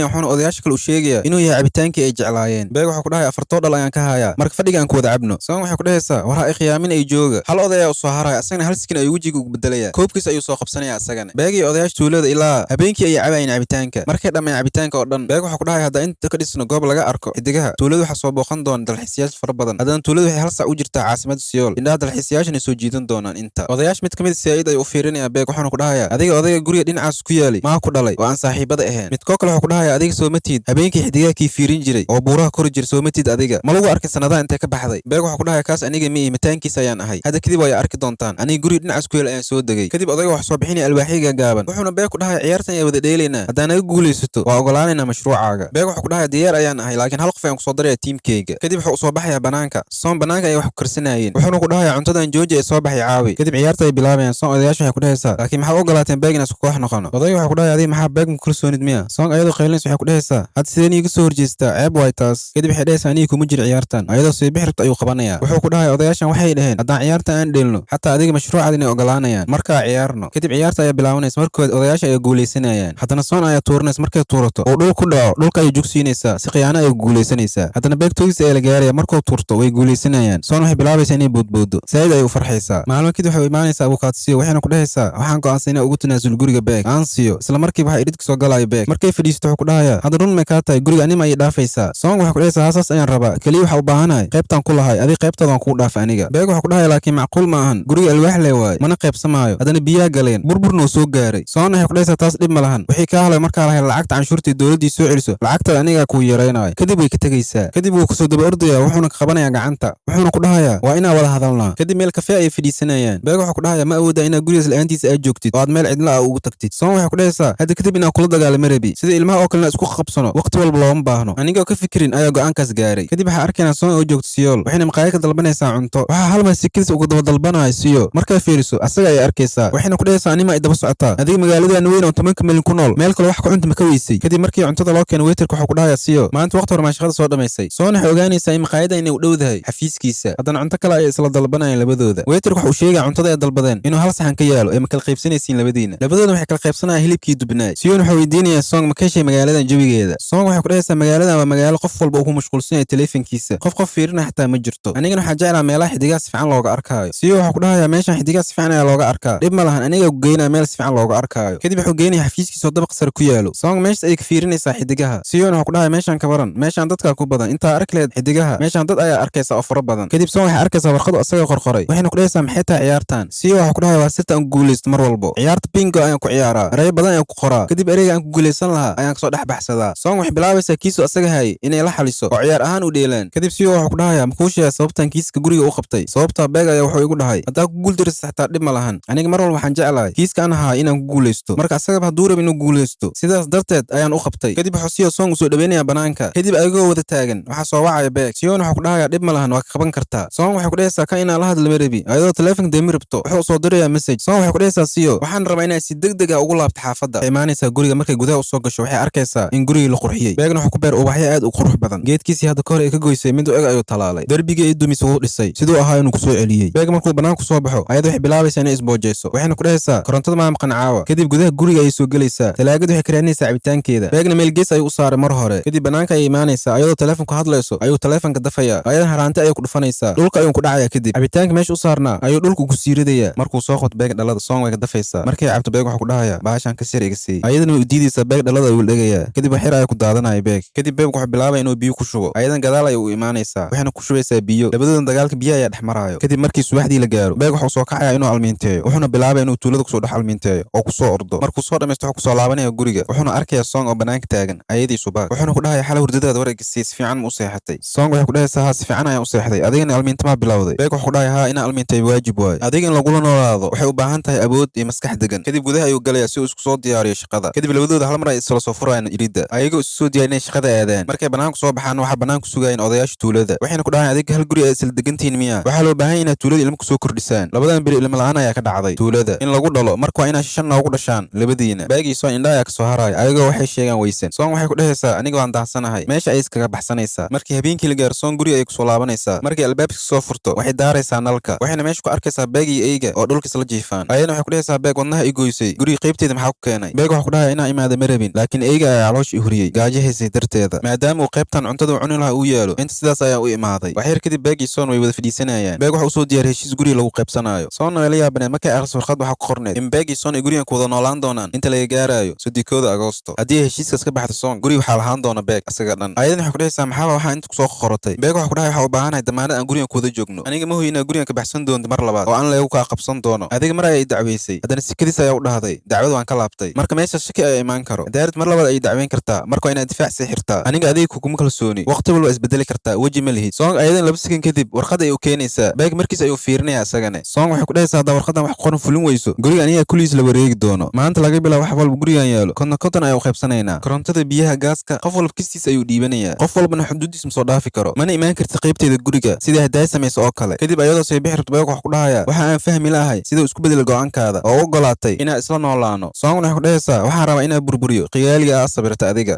gurigan waxaa iga dhigta wax weyn marka guriga runtiis inaa aragta ayaan rabaa sababtoo adiga gurigan waa ku naxsan tahay subaxdii markii la gaaro beeg wuxuu bilaabayaa wax walba oo leen ku dalbado wuxuu ku soo diraya qaybta soong si uu u dhibo soong sidii u soo xareynaysay guriga dhan wada alaab ayuu noqonayaa kadib waxay wacaysaa beeg waxayna ku dhahaysaa adiga dabaal maa tahay maxaa halaan alaab u dalbatay maxaas qaybteeda guriga u soo diraysaa marka isagana waxuu ku dhahaya aniga waa mashquulsanahay ee ii sii hagaaji taleefonka ku daminaya habeenkii markii la gaaro beeg iyo saxaabtiisa oo guriga wada joogaan beeg saaxiibkiisa wuxuu ku dhahayaa guriga maxaa waa xuduud loo kala sameeyey meesha intaa ku noolaan lahayd guri la'aan ayaa dhaanto soong dhagta ayaa u taagneed warkooda ay dhuuqaysa ayadana kadib albaabka ayaa la soo garaacaya waaba ninka deliveriga cuntada markuu usoo taago ayada waxay ku dhahaysaa aniga ma dalban cuntadan kadib albaabka waxa soo furaayo beeg waxaanu ku dhahayaa inta keen anigaa dalbadee markuu ka qaad soong waxuu ku dhahayaa jabkaa cuntamkaa soo gaarsiiya soong waxay ku dhahaysaa hor adi isku daldal aniga kaagama baahniye maalintii xigta waxaa arkaynaa soong oo waqtigeeda qeydada cuntada cunayso markay soo qeydis ayadii saaxiibteed waxay wada arkayaan derbiga oo la buuxo markay hore u soo gasho oo akhris dhahdo naxdin ayaa wadnaha go'aayo waxay ogaanaysaa in jiyon shirkadiisa lagu soo daray mashruuc iskuulka ee beeg dhinaca kale waxaa arkaynaa jiyon iyo asxaabtiisa u dabaaldegayaan guushay gaareen kadib maqaayad waxaa imaanaya siyo jiyon markuu arko siyo wuu istaagayaa wuxuuna asxaabtiisa ku dhahayaa abuukaataan mataqaanin ninkan dadka taajiriinta loo u dooda waana khatar sida dadka aniga camal oo taajiriinta ah ee ha loo sacbiyo siyo waxuu ku dhahayaa jiyon qofaa inta ku ballansaneen ee ii banee waddada siyona kasoo tagaya wuxuuna u imaanayaa beeg oo ay ballansanaayeen markuu fadhiisto wuxuu ku dhahayaa waxa xamaasad igu hayso inaa ogaado sidee sidan kadiska ugu heshiiseen inay isla degnaataan waxaana kaa rabay inay barti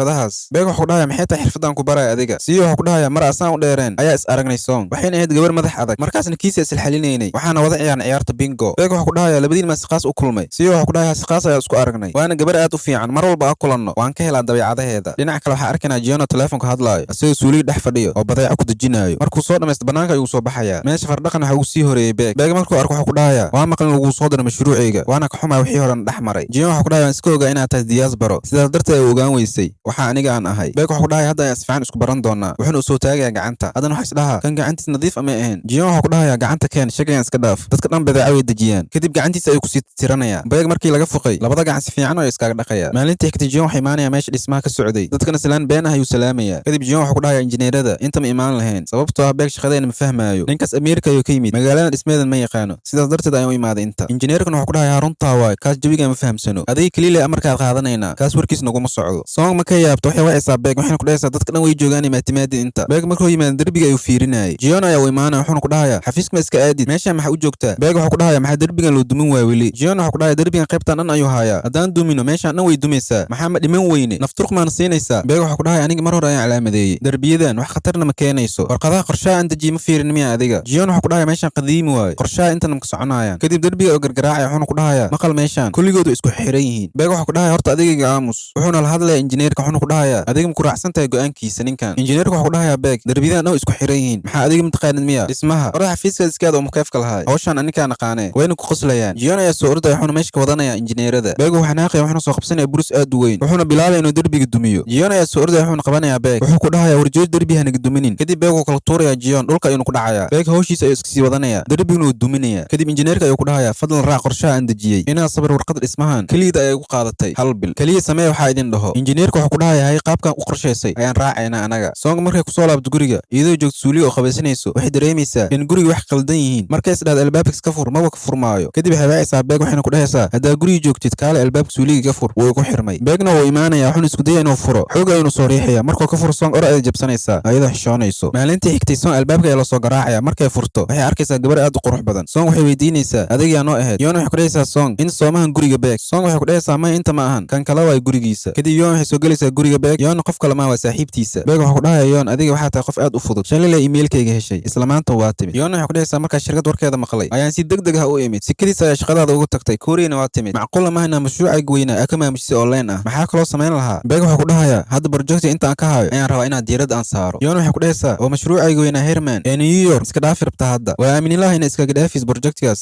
song darteeda haddana hal guri aaba wada degantiin labadiina beeg wuxuu ku dhahayaa xataa waa isla wada shaqeynaa anigii song si fiican uma taqaanid waa gabar maskax badan yoon waxay ku dhahaysaa sidaas haddee tahay waa inaa fasax ka soo qaataa shaqadeeda si aan u arko kadib ayadoo sii bixi rabto waxay weydiinaysaa ma u sheegto song inaad darteeda inta ugu soo laabatay xataa darteeda inay hurdada kaaga haaday kadib way ka tegaysaa markay ka tagto beeg wuxuu albaabku soo garaacayaa song markay ka furto wuxuu ku dhahayaa gabarta arkaysay kaliya waxayd gabarta isku fasalka ahayn jaamacadeyda songna waxay ku dhahaysaa maxay ii gala marka oo aad iu sharxaysaa aniga ku yimaadaan hadday rabaan kaliya siilay cibaankaada guriga aniga mar dambe ii soo garaacin albaabkay markay firiisto waxay ku dhahaysaa wax kale maa jira ii sheegaysid shaqo badana ii taale beeg asoo yaaban indhaha taagaayo wuxuu ku dhahaya wax kale ma jiraan shaqadaada iska wado albaabka ayuu xirayaa maalintii xigtay song oo shaqadeeda kasoo baxday waxaa wadada ku sugaysa yoon markaas kadib waxay wada fadhiisanayaan meel kafay ah yoon waxay ku dhahaysaa song aniga waxaa lay dhahaa yoon beeg iyo walaalkiis saaxiibtooda maa tahay song waxay ku dhahaysaa adiga beeg walaalkiis ma taqaanaa yoon waxay ku dhahaysaa waa isnaqaanaa xataa hooyadiis waxay aad la taliyay shaqada waxaa malaynaya aniga si fiican iyo ma taqaanid laakiin aniga si fiican ayaa ku aqaanaa marar badan waa maqal warkaada waxaadna tahay beeg saaxiibtiisa yaraanta song waxay ku dhahaysaa sababta iigu tub maxay tahay hadda yoon waxay weydiinaysaa song adiga beeg ma jeceshaa ii sheeg song waxay sheegtay ayay weynaysaa kadib yoon ayaa ku dhahaysa laakiin aniga waan jeclahay beeg laakiin waxaan jeclahay beeg injineerka ah ma jecli midkiiska caadiga ah haddii lay dhihi lahaa dooro toba mar waxaan dooran lahaa beeg injineerka ah waxaa kaloo jeclaa siduu ugu adag yahay shaqadiisa iyo siduu wax una shaqadeeyo song waxay ku dhahaysaa laakiin maxay tahay sababta ayuu sheegaysa waxaas oo dhan kadib yoon waxay soo bixinaysaa tikidka diyaaradda waxayna ku dhahaysaa beeg wuxuu ii sheegay inaad shalad ku gasheen inuu joogi doono inta ilaa 3 Agoosto laakiin waxaa rabaa inuu isla haddii raaco waxaa u baahanaa inaad u geysid tikidkan markaa go'aan ka gaartid asaga sababtoo ah beeg mashruucaas wuxuu geliyay waqti aad u fara badan marka asaga hadda wuxuu dhahoyaa projectaas waa iska dhaafay si uu adiga kuula joogo waxaa rabaa inaa hal isbuuc ugu celiyo America waana fursadii ugu weyneed ee soo marta beeg maalintii xigtay beeg markuu yimaado xafiiska waxaa ugu soo horeysay yoon waxay video call kula hadlaysay maamulaha projectiga waxayna ku dhahaysaa beeg hadda ayuu yimaaday wuuna kula hadlayaa beegna waxay ku dhahaysaa kaalin soo fadhiiso beeg markuu soo fadhiisto maamulaha projectiga wuxuu ku dhahayaa beeg waxaa rabaa inaan su'aalo fara badan ku weydiiyo sababtoo ah projectiga dhismaha waxaa u baahneen inaan waxyaabo ka bedelno waana ogaa inaa weli jeceshahay projectigan oo adiga aad nashqadaysay inaa ka baxdan ma ahayn yoon ayaa waxay ku dhahaysaa maamulaha ha u malaynno beeg ka tanaasul projectiga mardhowna is arki doonaa kadib beeg wax isku doonta kafey asagoo kafey iska samaysanaayo yoon waxay u keenaysaa tikidyada ay ugu laaban lahaayeen America beeg waxa ku dhahay adiga misbedelaysid miya aniga waa kuu sheegay mar hore go'aankayga wuuna ka tegaya asagoo sii socda waxay ku dhahaysaa xataa song waa tusay si ay kugu keen tikidyadan waxaan u sheegnay isbuuc wax ka yar aan kugu celin doono America marka inta waqtiga iskaaga luminin beeg waxa ku dhahayaa yoon lacagtaada kaaga baxa tikidyada aniga kugu soo celinaya akoonkaaga bangiga wax adig keligaaga laabo aniga meel uma socdi markuu ka soo tago wuxuu soo qaadanayaa gaarigiisa kadib wuxuu wacayaa song markay ka qaban weysa kadib wuxuu imaanayaa song oo geysay subaag dhakhtarka maadaama uu aad u xanuunsanaa markay banaanku soo baxdo ayadu waxay weynaysaa taxi qaado beeg ayaa gaariga meesha soo istaajinayo wuxuuna ku dhahayaa ma ku sii dhaweeyaa song waxay ku dhahaysaa looma baahno taxi ayaan sugoona anigii subaag beeg waxaa ku dhahaya 20 mar ka badan ayaa ku soo bacay maxay iga qawaysay taleefanka ma hilmaamtay heshiiskii aan wada galnay inaan wax walba kala qaybsanayno xataa mas'uuliyadda eyga kadib wuxuu soo taagayaa gacanta wuxuuna ku dhahayaa soo baxa aadnay guriga songna waa yaabanad waxay isdheysay adiga muu gacanta ku soo taagay ayadoo hadalku dhagan yahay ayuu beeg qaadanaya xariga eyga wuxuuna ku dhahayaa uma jeedid miya qandhada hees subaag meeshaan gaari kale kama helayside ee gaarigan soo fuul ayadana way ka ogolaatay inay soo raacdo gaariga kadib waxay weydiinaya sidee ku ogaatay inaa jooga isbitaalka eeyaha beegna wuxuu ku dhahayaa xafiiska aan shir u joogay kadib waxaa maqlay inaa fasax qaadatay kadib baaritaan yar ayaa sameeyey sidaas ayaan kugu soo qabtay yoon inaas aragteen ayaa maqlay sidaas darteed ma iga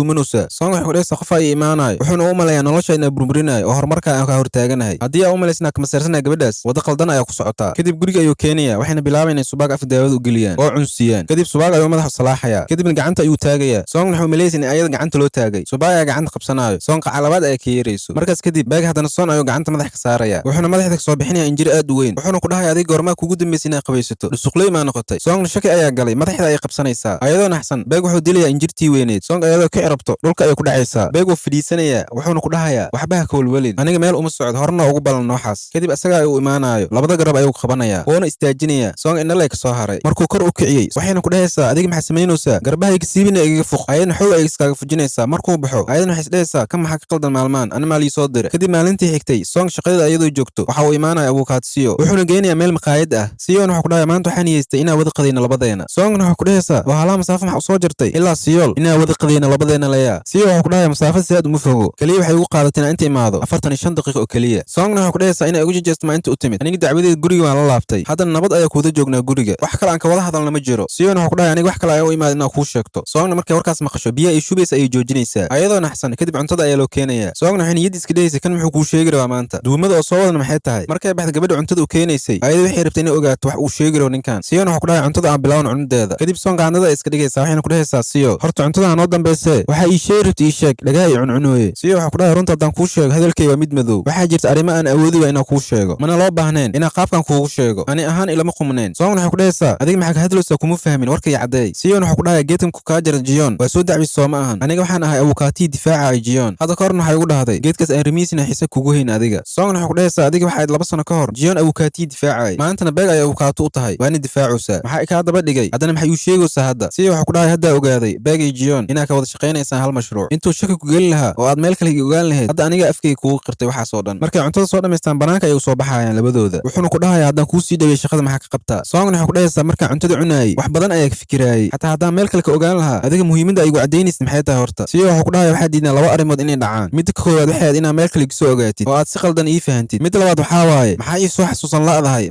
markaa maxkamad ka hadlaysay aniga meesha ayaan fadhiyey dhinaca kale waxaa arkaynaa siyool jaceylkeeda iyo asxaabtiisa oo xafladda baaldeg samaysteen siyool gabdhaha iyo asxaabta ahayn ayaa mesaj u soo qorayaan waxayna rabeen inay wada kulmaan siyool been ayay u sheegaysaa waxayna ku dhahaysaa maanta xaflad awoobahayga waaye mana kulmi karno markay xaflad u soo dhammaato banaanka ayay u soo baxaysaa waxayna isku dhacayaan asxaabteeda ay ku dhuumanaysay saaxiibteeda waxay ku dhahaysaa maanta awoobaha dhalashadiis sooma ahayn maxaad ka qabanaysaa marka siyoon ayaa kor ka arkaayo markuu u yimaado wuxuu ku dhahayaa siyool adiga ma fiican tahay wax maa ku gaaray markay siyoon arkaan way salaamayaan waxayna ku dhahayaan oo ilaa hadda ma wada socotaan annaga ma umalaynina weli wada socotaan labadiina sanadahan mis arkin annaga siyoon waxaa lagaa rabaa inaad siyool sifcan ula dhaqantid waxayna u soo bixinaysaa ifiinta arooskeeda waxayna ku dhahaysaa siyoon adiga looma baahna noo timaadid siyool adi keliya laynoo imow siyoon waa ka xumaad hadalkooda siyool way xanaaqaysaa gabadha idoo sii bixi rabto ayay timaha ka soo jiidaysaa siday timaha iskaaga dhegan yihiin siyooloo lagu gooban rabo waxaa kor ka arkayso soong oo saaxiibteeda dhexda la gashtay soong ayaa soo ordayso dagaalka dhinaceeda ayay ka gelaysaa saaxiibteeda ay u danaaninaysaa siyoong wuxuu dhahay war meeshan yaa joogo oo gabdhahan kala fujinaayo markuu dagaalku soo dhammaado meel inay fadhiistaan ayay cabitaan isku dadalaayeen labadooda siyool waxay weydiinaysaa soong magaaladan sida kadiska maxaa ugu timid maxaa beeg ma is soo dagaasheen soong waxay ku dhahaysaa marka is soo dagaalayna beeg an maxaa ilma ahay ayada waxay u sheegaysaa midkood jiyoon la dhaho inuu daba dhigtay anoo shaqayga codsada inaa lasoo qabto markaa ka ogolaado oo aan israacnay dadka dhan wuxuu ku dhahay inaa ishukaansan oo isjecelnahay haddana anigoo shir ku jirno ayuu jaakad iska siibay fanaanadan wuxuu kusoo qorto soong waan ku jecelahay siyoong waxuu ku dhahayaa kaasina saas kugu dhaafay ma umalaysaa haddaa iska indhih tirtid mar walbo soong waxay ku dhahaysaa ma u malaynaayo horta waxaan dhan waxa ii keenay beeg subaxdii markii shirka laiskugu yimaado jiyoong waxay u sheegaysaa beeg in jiyoon iskaaga baxay mashruuca una iscasilay hadda culeys ayaa ka imaan doono dhinaca kormeerkii maareynta shaqada hadda sidee ula macaamilaya dadku asaga warka maqli jireen waa in isbeddel la sameeyaa beeg waxuu ku dhahayaa jiyoong wax mushkilad ah ma ka imaan doonto dadkii mashruuca maareyntiisa jiyoon meesha waxba kama heynin oo shaqa la dhahayo haba yaraatee jiyoong waxay ku dhahaysaa beeg adiga hawshaas waxba kama fahansanid sababtoo ah adiga waxaa ka timid dibadda shirkadaha waddan gudihiisa waxay leeyihin sharci hoosaad siiba tuuladan hoos ayaa wax loo xaliyaa beeg markuu warkaas maqlo qosol ayuu afku furanaya wuxuuna ku dhahayaa aniga ma ogeynay meeshan waxaas ka jiraan sharci hoosaad ah qosolka iga dhamaysay jiyoong waxay ku dhahaysaa maxaa ula jeedaa oo waxaas wax lagu qosla miya hadda beeg waxuu ku dhahayaa hoosaa wax loo xalina haddee bilaabato laaluush aabihiisa meesha imaanayso iyo turufo iyo tuugnimo iyo in canshuurta ummadda la cuno jiyoon waxaa ahaa low sahal inta waxba kama heynin aniga wejigiisa haddaan arko isfilita igu kacdo mana isxakameey kari jiyoong waxay ku dhahaysaa hadda maxaa nogula talinaysaa jiyoon uu baxee adiga keliya waxaa kugu diran sidaa dhismahaas u dhammaystir lahayd hadda hawshan haddii la xalinin dhibaatada soo laalaaban doontaa mar walbo beeg waxuu ku dhahayaa nashqadii hore waa inaa wax kabedel ku samaynaa markuu istaago jiyoong waxay ku dhahaysaa maxaa ku laabataa nashqadda wejiga labaad ee dhismaha waxaa ka hartay 3 maalmood beeg waxuu ku dhahayaa jiyoong anigaa nashqadaas ku laabanaayo keliya hal mid la ii sameey shirkan oo kale oo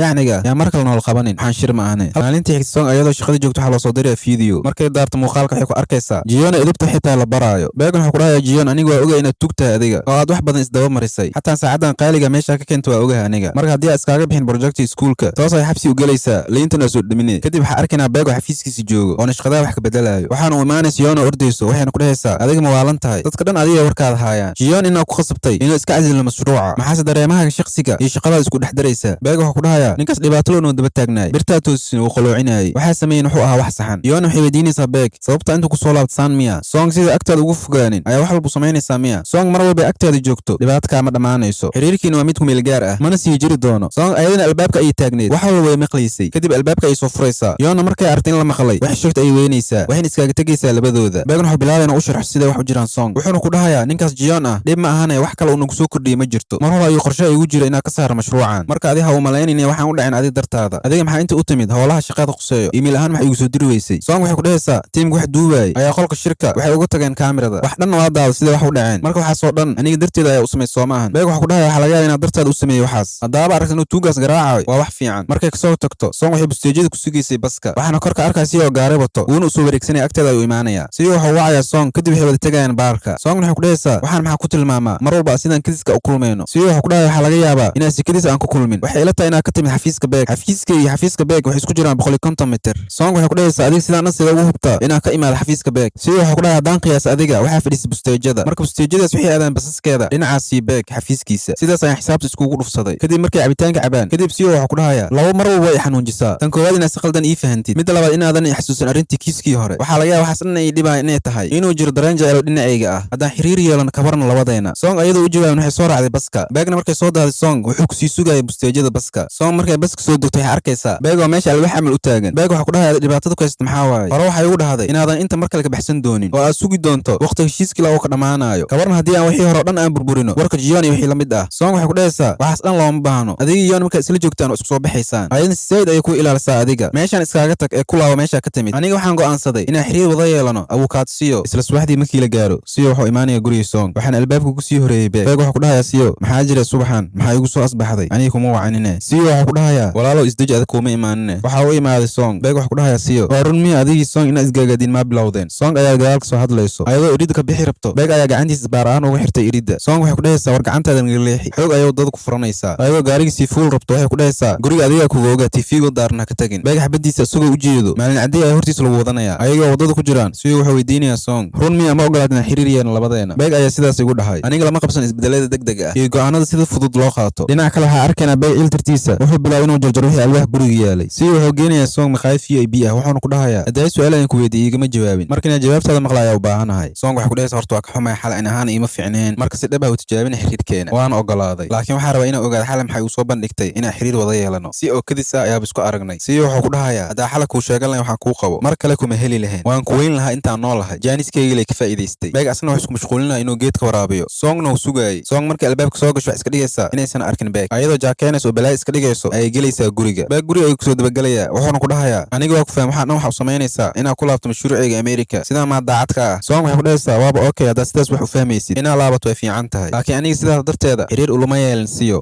waa qof iska degan oo maskiin ah anigana waxaana qof degan oo iska maskiin ah sida adiga kuula fiican tahay yoon anigana siyo ayaga dhex baxay. beeg wax ku dhahay laakiin aniga markooda i jeclaatay soomahan walaale. song way ka dhaqaaqaysaa waxayna ku dhahaysaa dhuusadaas iga jooji shiiqow. beeg ayadoo sii socoto ku daba tegaya wuxuuna ku dhahayaa waxaas asmeynays jooji yaan lagaa waalin. songo isoo jeesanaysaa waxayna ku dhahaysaa maskaxdan yar ee kugu jirto iyosan been kuu sheegin adigoo mushkilad kugu yahay iyo madaxan weyn. beeg waxa ku dhahay aniga caddeemo fara badan ayaan kugu haayaa ma haynina kuu soo dir ninkaas foosha xun si aad u kulantaan labadiina oo keliya. maxaa kaloo dhahaya aniga gacanteeda isku togtay. maalintii xigtay beeg waxay isdhahay saaxiibka garoonka ugu tag ku dhiirigeli ciyaarta. markuu yimaad waxaa ugu horeeyey siyo taageero u ah songna la joogtay. beeg markuu fadhiisto wuxuu ku dhahayaa maxaa labadan beri shaqa la'aan baa kugu dhacday meelaba waa joogtaay. siyo waxa ku dhahayaa haddaan mashquulsanahay xataa waajib ay igu tahay inaan imaado maxaa yeele qoftaan jeclahay ayaa jecel ciyaarahan waxay jeceshaa waa inaad jeclaadaa. siyool ayaa weydiinaysa siyo goormaa jeclaatay. song ayaa jog siinayso waxayna ku dhahe us maxaa kaa gala adiga. beeg ayaa soo boodaya waxaana ku dhahaya weligey ma arkin abukaad qoftoo daraad ka soo horjeeday oo qof kale ka difaacayay oo haddana isla asagii qoftii shukaansanaayo oo labadooda loof isku yihiin. siyo waxa ku dhahaya taas dhib ma lahan way dhacdaa mararka qaar. siyool mar labaad waxay ku dhahaysaa maxaa markii kood aa aragta maa jeclaata gabadhan. beeg ayaa dhinacaas kale kasoo haadaya wuxuuna ku dhahayaa adoo jecel maa kiis sii waday. siyo waxa ku dhahaya waxaa laga yaaba inuu calaf uu yahay oo sidaas ku helnay kiiskaas dartiisa. kadib markay ciyaar soo dhamaato siyo isagoo suuliga joog waxa uu imaanayo beeg wuxuu ku dhahayaa adiga niyow shaqadaada iyo amuurahaaga khaaska ma kala saari kartid miya. siyo waxa ku dhahaya aniga maa isku wada marka arrimahyga shakhsiga iyo shaqadayda mar horaa kala saaray. song waxa ula kulmaa anigoo shakhsi caadi ah ee maahan anigoo abukaate ah. beeg waxa ku dhahaya aniga waa fahamsanahay waxa ay song ku fikirayso laakiin aniga waxaan fahmi la ahay adiga wax madaxa ku wareegsanooyo qoftii kiiskeedii koobaad iyo midkeedii labaad aa kasoo horjeeday isla qoftaas haddana heelheeli isla jilaysiin aniga maa waalan miscadana laga heesooya. siyo waxa ku dhahayaa beeg walaahi ma ogi saaxiibow laakiin inay sixirtay ayaa laga yaabaa. beeg asagoo af kala haayo ayaa laga tegayaa. kadib siyool waxay imaanaysaa siyong waxayna fiirinaysaa dhabarkiisa waxayna arkaysaa inuu dhaawac kasoo gaaro dhabarka. kadib waxay geynaysaa isbitaalka. dhakhtarka waxa uu sheegay inuu dhaawac si aad u badnayn keliya waxaa soo gaar wax yar. markuu dhakhtarka baxo siyool waxay ku dhahaysaa bishan waa inaad joojisaa tababarka ciyaaraha haddii kale dhaawacan wuu sii weynaanayaa. siyo waxa uu soo waday song guriga. beegna waxa uu soo wacay ay camal ayadan taleefonka ku duminaysay. song intay yaabta ayay qabanaysaa wuxuuna ku dhahayaa maanta waa maalintii aan guriga nadiifin lahayn maxaa heshiiska ma hilmaamtay. song ayadoo xanaaqsan ay ku duminaysaa taleefonka. siyo waxa ku dhahaya heshiis maa saxiixday. markay guriga yimaadeen siyo heshiiskii ay wada galeen labadooda ayuu fiirinayaa. wuxuu ku dhahayaa beeg oo keliya oo yimaada gurigan waqtigii samarka iyo song oo waqtigeedii oo dhan oo ku qaadatay gurigan haddii wax lama filaan dhacaan yaa dhib ka qabo. beeg asna meesha ayuu fadhiyay intuu yaa wuxuu ku dhahayaa siyo adiga anima abukaati times qoftan ku ag fadhiso. siyo waxa ku dhahaya hadda ana abukaati kuuma ihi keliya inta waxa u joogaa saaxiibteeda song darteeda. beeg intoo istaag wuxuu tusayaa siyo guri sida wada qaybsadeen wuxuuna ku dhahaya waxaan dhan wax soo qortay song guriga dhan waxay u samaysay xuduud. song waxay ku dhahaysaa siyo haa wax walba kala qaybsanaa guriga nadaafadiisa lacagta korontada biyaha kulli wax kaloo hara ma jiro. beeg waxa ku dhahaya song haa qaacida noo taal waay wada noolaanshaheena. song waxay ku dhahaysaa adiga iyo aniga wax wada noolaansho lahay ma jiro keliya guri leenoo kala qaybsan adiga dhinacaasaa degan tahay anina dhinacana deganahay keliya daris leenahay waxaana wada noolnahay dad degan guri dabaq camal qof walba aagiisa u xiran. beeg waxa ku dhahaya laakiin inta dabaq ma ahan wuxuu xisaabsan yahay hal guri oo keliya. beeg asoo qaylana wuxuu ku dhahaya song war abukaata ku afar weydii xataa haddii haddii la gadaayo xataa hal guri ahaan loo gadanayaa. Song ayadoo qaylinaysa waxay ku dhahaysaa meeshan way kala qaybsan tahay, qof walba meeshiisa joogo. Song waxay ilmaamtay inuu guriga qof kale la joogo. Gadaal oo Mirku ugu soo laabtay. Siyo waxa ku dhahaya warii dhammaantiis ma isoo tusi kartaa qolkaada jiifka. Kadib qolkeeda ay keenaysaa. Siyo wuxuu bilaabay inuu fiiriyo qolka. Kadib qolka dhexdiisa wuxuu ka dhex maqlayaa codka Beck. Kadib derbiga ayuu tataabanaya. Wuxuuna ku dhahayaa Song derbigan sida uu malaynayay wuu kasii jilicsan yahay. Song waxay ku dhahaysaa wuu jilicsan yahay, hal qol ayuu isku ahaan jiray, alwaax la u dhaxeeyo. Warka iyadoo u wado Siyo hal mar ayuu kusoo sikanaya. Beckna dhagaha cuncunay inuu wax maqlo ayuu rabay. Dhagta ayuu soo saaranaya derbiga. Warka meesha ka socdo sidoo u dhuuqo. Siyo sidoo u sikanay. Song waa yaabaneed. Siyo wuxuu soo qabsanaya buug gadaasheeda saarnay. Beck sidoo dhagta uu raadinaya meel yar oo baqsan sidoo hore u maqlo. Wuxuu isdhaa maanta horiiriya ka dhigo aad maqashide qolkan hoosha qaran ka socoto. Kadib Song way soo dhaweynaysaa. Siyo waxay ku dhahaysaa igaraal naqmeen gurigeena sida camal noqdo. Guri laba qof wada qaybsanayaan xaalkiisa saan leh waay. Siyo wuxuu ku dhahay inay ilaalgelisid ma ahan, xiriirkan oo bilowday inaa maseer ha u malaynin. Waa ku faraxsanahay inaan arko noloshaada dhabteeda. Hadda iska xaro aniga waa baxaya. Asagoo sii bixrab wuxuu ku dhahayaa gabaran hadaa bedelno mar kale aan kulmayno qaabka hadda ku kulannay. Markuu baxo Song waxay ku soo laabanaysaa guriga. Waxayna ku dhahaysaa Beck waxaan u malaynayaa saaxiibkayga inuu ka xanaaqay. Waxaa samaysay waxaan dareemayaa inuu khaladaad badan maanta iga dhacay. Waxyaabaha loo baahnay inuu dhaco hadda kadib ma reebi. Sababtoo hadda kadib waxaa leeyahay saaxiib mana rabi inuu noo maleeyo inay wax naga dhexeen labadeena. Ayadoo sii bixrabto haddana waxay ku dhahaysaa haddama waxaa u baahan tahay inaad sugtid ilaa 3 Agoosto oo heshiis ku eg yahay. Mana loo baahan inaad sugtid mashruucaga inta waqtiga dhamaanay lama ogo. Iskaaga laa mashruucaada Ameerika. Mar kale waa kugu celinaya waqtiga rabto ay imaan kartaa sida caadada ahayd waqtiga samarka iska imow. Mashruucaga Ameerika uusan ka fakan ee ku laabo. Habeenkii xigsoon waxa la soo sheegay in iskoolka dhismaha ka socdo in ilmo ay buulalka qarxinooyaan. Markay timaado oo gudaha u soo gasho waxay dhulku arkaysaa in wax lagu daadiyay. Markay hore wax yar u socoto waxay dareemaysaa in qof meesha joogo. Markay kor fiiriso waxa lagu soo tuurayaa bir weyn. Song dhulka ayay ku dhacaysaa. Waxaana garabka qalaayo bir meesha ka taagneed. Kadib waxay aadaysaa isbitaalka. Isbitaalka waxa imaanaya Siyo ordaayo. Song dhaabaceeda ayada dhageysay. Siyo hooyadiiniya dhaqaatiirta away adig kaliya maxay isku dhayaysaa. Song waxay ku dhahaysaa waxaa laga yaabaa inay jiraan dad aniga iga daran. Marka aniga waa ku filanahay dhaabaceygan yar. Markuu dhakhtarka yimaado uu arko dhakhtarka waxay weydiinaysaa hadda meeshan wax infection ma qaadin waana nadiif ee ma ku xiran karaa faashada. Dhakhtarka wuxuu ku dhahay adiga dhakhtarad ma tahay. Song waxay ku dhahaysaa dhakhtarad wax ma dhaami. Waxbarashada jaamacadda waxa ugu haray sanadkii 3 ee kulliyadda caafimaadka. Beck uu ka walwalsanaa wuxuuna soo wacay Song habeenkii ilaa subaxdii wuuna ka daalay maadaama ay guriga ku soo laaban. Beck asagoo xafiiska fadhiya waxa loo soo sheegayaa in Song isbitaalka taalo. Asagoo cararayo imaanaya isbitaalka. Kadib qol kale ayuu tagayaa. Beck wuxuu bilaabay inuu canaanto wuxuuna ku dhahayaa ma awoodi weysay inaa ii soo sheegto inaa isbitaal gashay. Maxaa nambarkayga ma ilowday ma haysatid miya. Song waxay ku dhahaysaa wax saas ima soo gaarin inaa ku soo wacno muhiim ma ahan. Horta sababta ku soo wacay maxay tahay aniga waxa ila joogay jaceylkay Siyo. Beck dhiig karka ku kacay hal mar ayuu qaylinaya. Dadka isbitaalka joogay hal mar ayay soo fiirinayaan. Kadib banaanka ay isku soo baxayaan. Beck wuxuu ku dhahayaa adiga ma ogid miya inay jiraan dadka walwalayaan adiga xataa ma awoodi weysay inaa iga qabto taleefanka niclaa ah. dadkana way ogaa inaa isbitaal ku jirtid aniga kula degan ma ogeen maxay saas u dhacday marka. Song waxay ku dhahaysaa waxaa diidna halaas leh waay aniga wax saas u weyn ima soo gaarin birin isbitaalka waa ka bixi rabaa. Kadib Song waxa uu imaanay dhakhtarkeeda wuxuuna ku dhahayaa xaaladaada way fiicantahay isla maanta waa bixi kartaa kaliya waxa ka cabsi qabnay inay infection ka qaaday gacanta adiga iska gaar oo gargaar degdeg isku sameeyay. Song waxay soo xasuusanaysaa warka Beck. dhakhtarkan waxay ka codsanaysaa ilaa maanta inay joogto kadib beri inay baxayso. Song habeenkii dhan hurdo way kasoo dhici weysay. kadib subaxdii waxa isbitaalka bixinayay Siyo wuxuuna ku dhahayaa inta sii taagnaw gaariga ku keenaya. dhinaca kale Beck ayuu gaadaya iyada wuxuuna gaariga keenaya meeshii taagneed. gaariga ayuu soo degaya kadib wuxuu gaariga ku saaraya Song. Siyo kor ayuu ka arkay asagoo wuxuu ku saaraya gaariga Song ayagoo wadada ku jiro. Song waxay ku dhahaysaa waalidan jooji ee gaariga intii istaaji. Beck wuxuu ku dhahayaa warka inaad iga joojisid gaariga suungiisa si fiican u xiro anaga uma socno gurigaas maanta. Song ayadoo yaaban waxay sheegto weysay ayaa waxay ku dhahaysaa intee noo wadaa ma koob ma noo wadaa sidaan usoo wada cunno cuntada badda iyo halkoo galaas qac inaa kusoo sina maraq malay. Beck wuxuu ku dhahayaa meeshas ayaa ku geynaya waan u jeedaa inuu dhiig la-aan kugu dhacday waa in lagu soo nafaqeeya adiga. Song waxay ku dhahaysaa wax xir la isoo gaaray ha ka badbadinin. kadib Song taleefankeeda ay raadinaysaa waxayna ogaanaysaa in boorsadeeda uu ka qaaday Siyo inuu ku jiro taleefanka. dhinaca kale Siyo waxay iska aaday meesha taaniska lagu dheelo si uu xaalkiisu soo dejiyo maadaama qoftiisa lagu hor watay. kadib Beck wuxuu keenayaa Song meel jawi degan oo badda u dhow. Song waxay ku dhahaysaa Beck taleefankeeda ii dhiib aan saaxiibkeeda wacdee siduu gurigeyga ugu celiyo. Beck wuxuu bilaabay inuu boojeeyo wuxuuna ku dhahayaa meeshaas fiiri manaarad qurux badan ayaa ku taalo haddii aad mar kale iska kee fogeyso waxaan ku geynayaa meeshaan meel ka dheer haddaa iska kee indha tirto mar kale aniga waxaa waajib igu ah inaa iska kaa tuso oo Mirku soo celiyo. mar kasta caawa inaa waqti wada qaadanaa labadeena oo kaliya haddii adi awaalanta anu waa inaa kula waashtaa marka. kadib Song way soo baxsanaysaa waxayna u tegaysaa naag meesha dukaan ku leh waxayna ku dhahaysaa codsi waa taleefankaada hal mar ii dhiib. qof ayaan ka wacanaya kadib waxa uu imaanaya Beck wuxuuna usoo taagayaa bur wuxuuna ku dhahayaa qabso burkaa macaan waaye. habeenkii markii la gaaro wuxuu geynayaa maqaayad waxayna ku dhahaysaa ma waxaa u malaysaa halka habeena isku soo daadinaya aniga oo kuu sheegaya wax dhinaca ka dareemayo. kadib waxay dalbanaysaa 10 dhalo cabitaan ah. Beck wuxuu ku dhahayaa adiga daabaa kugu socotay haddana cabitaan ma cabaysaa. markii loo keen hal dhalo ay furanaysaa. Beck ayaa ka tafay Song miswaalnay mid kale ka daba furanaysaa. Song waxay ku dhahaysaa waxaa kuu qabina ogaataa dartaa soo ma ahan markaa bahashan isku daldalo si fudud ayay ku ogaanaysaa. Song markay si fiican u cabto ayadoo war u soo wado kadib waxaa arkaynaa ayadoo suuxsan oo gaariga saaran. markay soo kacdo waxay iska fiirinaysaa geesaha waxayna arkaysaa Beck oo gaariga wado waxayna isdhahaysaa intaa lagu arkin iska sii wada hurdadaada. Beck wuxuu ku dhahay weliba u malaynaynin inaa kaa maqlayo hadalla saas camal ah adiga haddaa mar hor ii sheegan lahayd waa ii fududaale inaa go'aan gaaro. Song waa yaaban waxayna isdhiis kama wuxuu ka hadlooyaa hal isbuuc dhib ma lahan waa ku sugi doonaa ha iska dhigin inaadan ogeyn waqtiga soo laaban doona caabo kale xataa codkaada ayaan sii duubtay waana haystaa cadeen ahaan. Song hal mar ay soo haadaysaa waxayna ku dhahaysaa oo maxaa duubtay maxaa miisoo qarxi rabtaa. kadib guriga ayay imaanayaan. Song way soo dabagelaysaa ayadoo ka dabaqaylanayso. kadib waxaa wacay Siyo oo guriga banaankiisa ku sii sugayay. Song waxay ku dhahaysaa goormee timid inta. Siyo waxaa ku dhahay waxaa inta u imid inaad taleefankaada ku siiyo ee kaala qaado. markay u timaad gaariga ayuu sii furay. wuxuuna ku dhahay waa timaaday hore gaari lu sii gal maxaa sugaysaa walaalay. Song ayadoo waxay ku jawaabtaysay ayay iska raacaysaa gaariga. Siyo gaariga uu soo wadaya Song. kadib waxay imaanayaan meel qurux badan. Siyo waxaa ku dhahayaa Song maanta waxaa saad u dareemay inaan tartan ku jiro. tartanka waxaa igu dambeysay mar hore laakiin waxaa jecel inaan noqdo qof dhexdhexaad ah. haddii waxay soo dheelitaanay si aan nafteeda u dejiyo. waxay indhahaysaa Rabeegi ku jeclaa anigoo indhahay shanta ah ayuu horteeda kugu afduubtay. Song waxay ku dhahaysaa haddii bahashiina isku daldal ayaan suuxay. sidaa aragtay subaxdii maanta Beeg ayaa i waday wuxuu igeeyey badda cunto badan oo i siiyey. kadib waxaa cabay cabitaan seeka ah. Siyo waxaa ku dhahay waa isoo waday xataa ma ogid miya adiga. Song waxay ku dhahaysaa sidee kuu soo wacay. kadib Song way soo xasuusanaysaa ayadoo taleefanka dafaysa Beeg oo kadib oo wacayso Siyo. kadib intay yaabto ay afka qabsanaysaa waxayna dhahaysaa ceebay tacaal caawo. Siyo waxaa ku dhahay maanta waa iga maqneed miiga fikirta xataa hal mar mise ma jeclaan lahayd inaa labadeena meeshaas kuwada qaadan waqti baddaas quruxda badan. soo baxaan ku geeyey gurigii maanta ninkii ku afduubtay laakiin Beeg muxuu soo wicila ahay hadda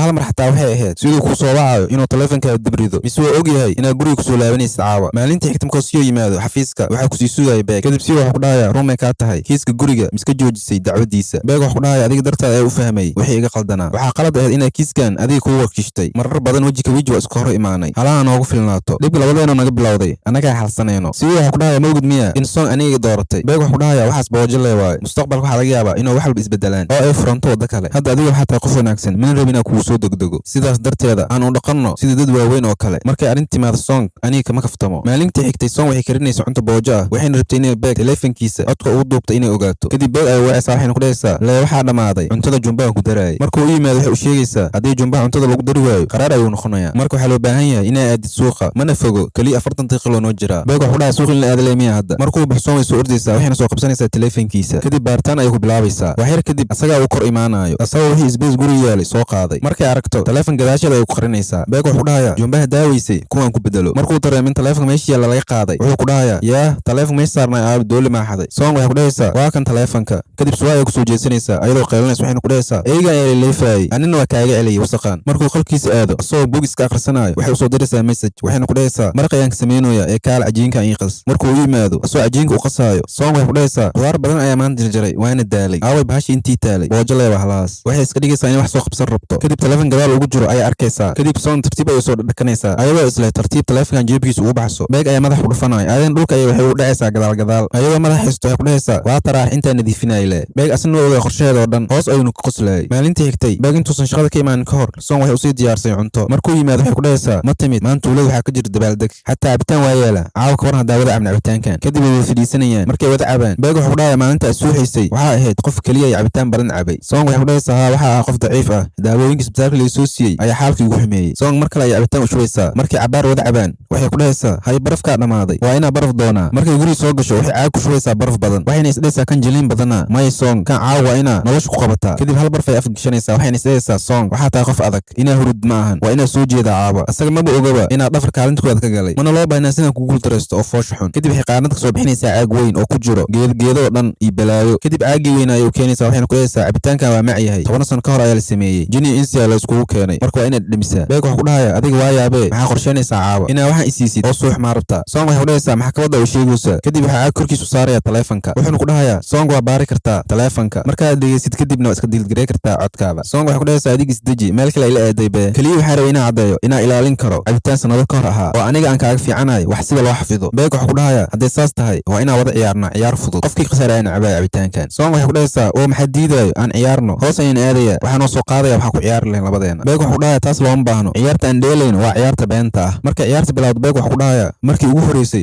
xirneed arka shaqada waxaa u ekeed qof fool xun oo dabaal camal oo isku toosneen wuxuuna usoo sakinayaa koobka. Song waxay ku dhahaysaa runta haddaan kuu sheego mar walba aad aadid almintada waan ku arkaa waxayna usoo sakinaysaa koobka. Beeg waxaa ku dhahayaa aniga waxaan ahaa qofku jecel mar walba adi camal ma ihi. kadib wuxuu cabaya cabitaanka. Song waxay ku dhahaysaa cabitaanka maxaa u cabaysaa ciyaartan soomee ciyaarta beenta la sheegayay been ayaa sheegtee maxaa u cabaysaa run ma u sheegine. Beeg waxaa ku dhahayaa aniga waan kaa helay wixii hore aan sameeyey mar kale ma samayn dooni mana ku jeclaan dooni weligeyga. Song asagoo war ka dhammaynin ayay afka qabanaysaa. Beeg gacanteeda ay isku fujinaya wuxuuna ku dhahayaa haddaan runta kuu sheego waan ku jeclahay. kadib Song barada ay kusoo gelaysaa qolkeeda ayadoo naxsan waxayna isdhahaysaa laakiin wadnaha sidan dhan muxuu ku garaacmoyaa. kadib waxay hoosta gelaysaa busteeda sariirta. Song oo shaqada joogto Beeg waxaa bilaabay inuu soo xasuusiyo wixii habeenkii markay cabsineed ee ku hadashay song ayadoo indhaha taagaysa ay soo xasuusanaysaa waxayna ku dhahaysay aniga waa song waxaan kugu caawin doonaa inaad projectan dhamaystirto waxayna qaadan doontaa hal isbuuc aniga habeenii maalin waan kugu caawin doonaa haddii loo baahdo inaad ku laabto miisaaniyad ku bixayso mashruucan adiga dartaa ayaa waxas dhan u samaynaya kadib gacmaha ayay ka qabanaysaa waxayna ku dhahaysaa adiga mar walba maxaa u martaa horteyda waxaan kuu sheegoy fahan aniga kuma jeceli ee ma iska baxdid beeg asna madax ayuu xuluxaya haddana song waxay ku dhahaysaa inaa baxdid maarabta beeg wuxuu ku dhahayaa maya meelaa u socdo ma lahan kadib garabkiisa ayay ku seexanaysaa waxayna ku dhahaysaa hayga tegin meesha iskaagu rida ayadane song markay soo xasuusato waxaasoo dhan madax ayay qabsanaysaa waxayna isdhahaysaa maxaa sameeyey aniga kadib madaxa isgaraacaysaa beeg markay shaqada u dhamaato iska baxaya kadib injineerka ayaa qolka soo baxaaya wuxuuna ku dhahayaa song warqadan muhiim waaye haddii aad hadda helin ogolaansho beri koronto ma helayno marka beeg u geey song warqadaha ayay soo qaadaysaa waxay imaanaysaa xafiiska beeg ayadan marina beeg wejigiisa aragto kadib waxaa arkaya beeg saaxiibkiisa ayadoo u tegaysaa wuxuuna ku dhahayaa beeg shir ayuu ku jiraa ee iska sug song waxay ku dhahaysaa aniga mashquul ayaan ahay mana sugi kari marka adiga u geey warqadahan warqadaha ayuu dhiibaysaa shirkadan waxaa jooga siyong markay is arkaan waxayna wada fadhiisanayaan meel kafee lagu cabo wuxuuna ku dhahayaa ilaa goormee ay waxaan sii soconayaan saaxiibkiina ayaan ahay kawaran haddaan idin dhex galo oo dadaalkiina aan xaliyo fursaddii ugu dambaysay isiya oo si fiican isku dhegaysta labadiina si aad arrintiin xal ugu heshaan kadib song ayadoo ka fikirayso arrintaas waxaa laga soo wacaya xafiiska markay timaado waxay arkaysaa asxaabtiisa oo meesha joogaan oo miiska tirtirayaan waxayna ku dhahaysaa beeg dhaawac weyn maa soo gaaray ayada waxay ku dhahayaan dhaawaciisa waa dhaynay laakiin dhiiga maga joogsan kadib gurigiisa ayuu ku laabtay song waxay fiirinaysaa miiska waxayna arkaysaa inuu saa'ida u dhiig baxay kadib song ayadoo carraysa ay guriga imaanaysaa kadib waxay soo gelaysaa qolkiisa waxayna ku arkaysaa in meesha uu yaal faashado dhiig leh ayadoo walwalsan waxay wacaysaa beeg waxayna weydiinaysaa xaggee joogtaa isagana wuxuu ku dhahayaa guriga uu soo dhowahay kadib irida ayuu kusoo galaya wayna kusoo ordaysaa waxayna ku dhahaysaa waa maqlay inuu dhaawac weyn kusoo gaaray oo dhiig baxday meel weyn maa kaa qalantay beeg wuxuu tusayaa fartiisa wuxuuna ku dhahayaa wax weyn ima gaarin saandha maxaa u soo carartay kelima waxaa maqashay inuu meel yar wax iga qaleen song ayadoo indheela ilin ku taagan tahay ayay geesa iska fiirinaysaa iyadoo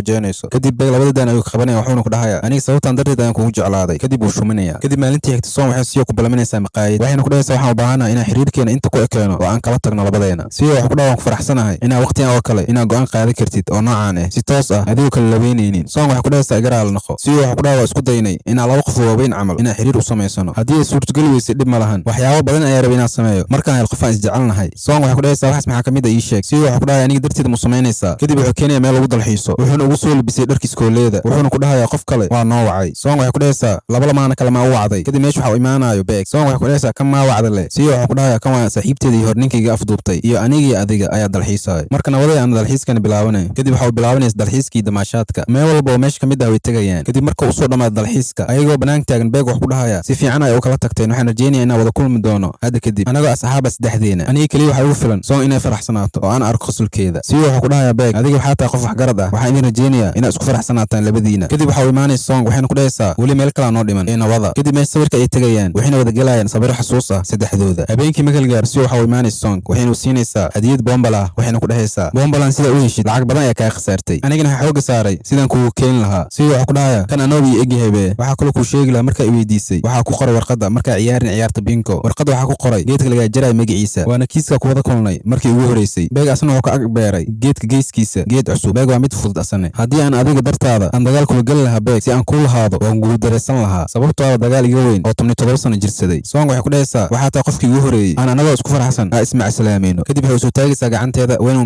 mahadcelinaysaa sidoo salaamay wuxuuna ku dhahayaa aniga in la dhaho waa mahadsan tahay iyo raali noqo waxaan jeclaa qof inuu dhaho waa mahadsan tahay dhinaca kale beeg uu sugaayay markay u timaado wuxuu ku dhahayaa maxaa sugaynay soo baxnaba song waxay ku dhahaysaa wax yar meel ay wada fadhiisano markay jirdiinkooda fadhiistaan song waxay niyadiis ka dhahaysay waa inaa wax walba u sheegtaa beeg waxayna ku dhahaysaa beeg aniga waan ku jeclahay marar badan waa isku day inaa ku naco oo aan iska fogeeyo mar walbo waana ku guuldaraysan jiray naceebkan kuu qabo ayaa wuxuu isku bedeli jiray jaceyl waa inaa gacmaha isqabsanaa gacantiisa ay soo qabsanaysaa waxayna ku dhahaysaa mar labaad iyo mar saddexaad waan ku jeclahay kadib way soo dhawaanaysaa wayna shuminaysaa maalintii xigta waxaa arkaynaa song isku soo diyaarsanay aado oo booqad qabriga hooyadeeda beeg asna uu soo diyaariyey beeg wuxuu ku dhahayaa gabarna hada is wada jir ah u booqano qabriga kadib gacanta ay soo qabsanayaan markay wada yimaadaan qabriga song ayadoo fiirinayso wax dadka soo boqday ee qabriga ugu tageen waxay ku arkaysaa hooyadeeda cuntada ay jecleed inuu meesha uga tagay aabaheeda waxayna geesaha ka fiirinaysaa aabaheeda inuu meesha weli joogo waxayna soo xasuusanaysaa in mar walba aabaheeda uu keeni jiray hooyadeeda cuntadan songna mar walba way ka daadin jirtay hooyadeeda cuntadaas maadaama uu dhibaayo maalinta jinaasada hooyadeeda si dhuumasho ayuu ku yimid laakiin song way aragtay laakiin isagoo kasii dhuuntay ayada kadib beg ayaa weydiinaya wax ku dhacay song waxay ku dhahaysaa waxba ma jiraan xaafadda aan ku laabano kadib waxaa arkaynaa siyolo la joogto siyong waxayna tusaysay nashqadaha arooska asagana wuxuu ku arkayaa sawirka labadooda markuu lugihiisu fiicnaayeen siyolo markuu arko waxay ku dhahaysaa markaan waxaad waqti fiican waana qurux badnayn labadeena siyong wuxuu ku dhahayaa markaan waxaa qof kale waana markii kood aan kuu soo bandhigtay inay isguursano adigna waa iga ogolaatay kadib markaa shil galay waxaa igu timid isbitaalka marka igu aragtay xaaladaan ku sugnaa anigoo wiljar saaran oo aan labadeedii lugood aan waayey adiga waa isxakamaysa intaa oyn lahayd niyaddaa ii dhistay waana ii qosashay aniga saaid kuu dhibay ilaa hadda igama nii jabin waana ii qosashaa intaa halaan kusoo dhibi lahaa marka waxaan go'aansaday inaan kala tagno noloshada hore u sii wado siyol ayadoo ilmeynaysa waxay gacanta ka qabsanaysaa Siyong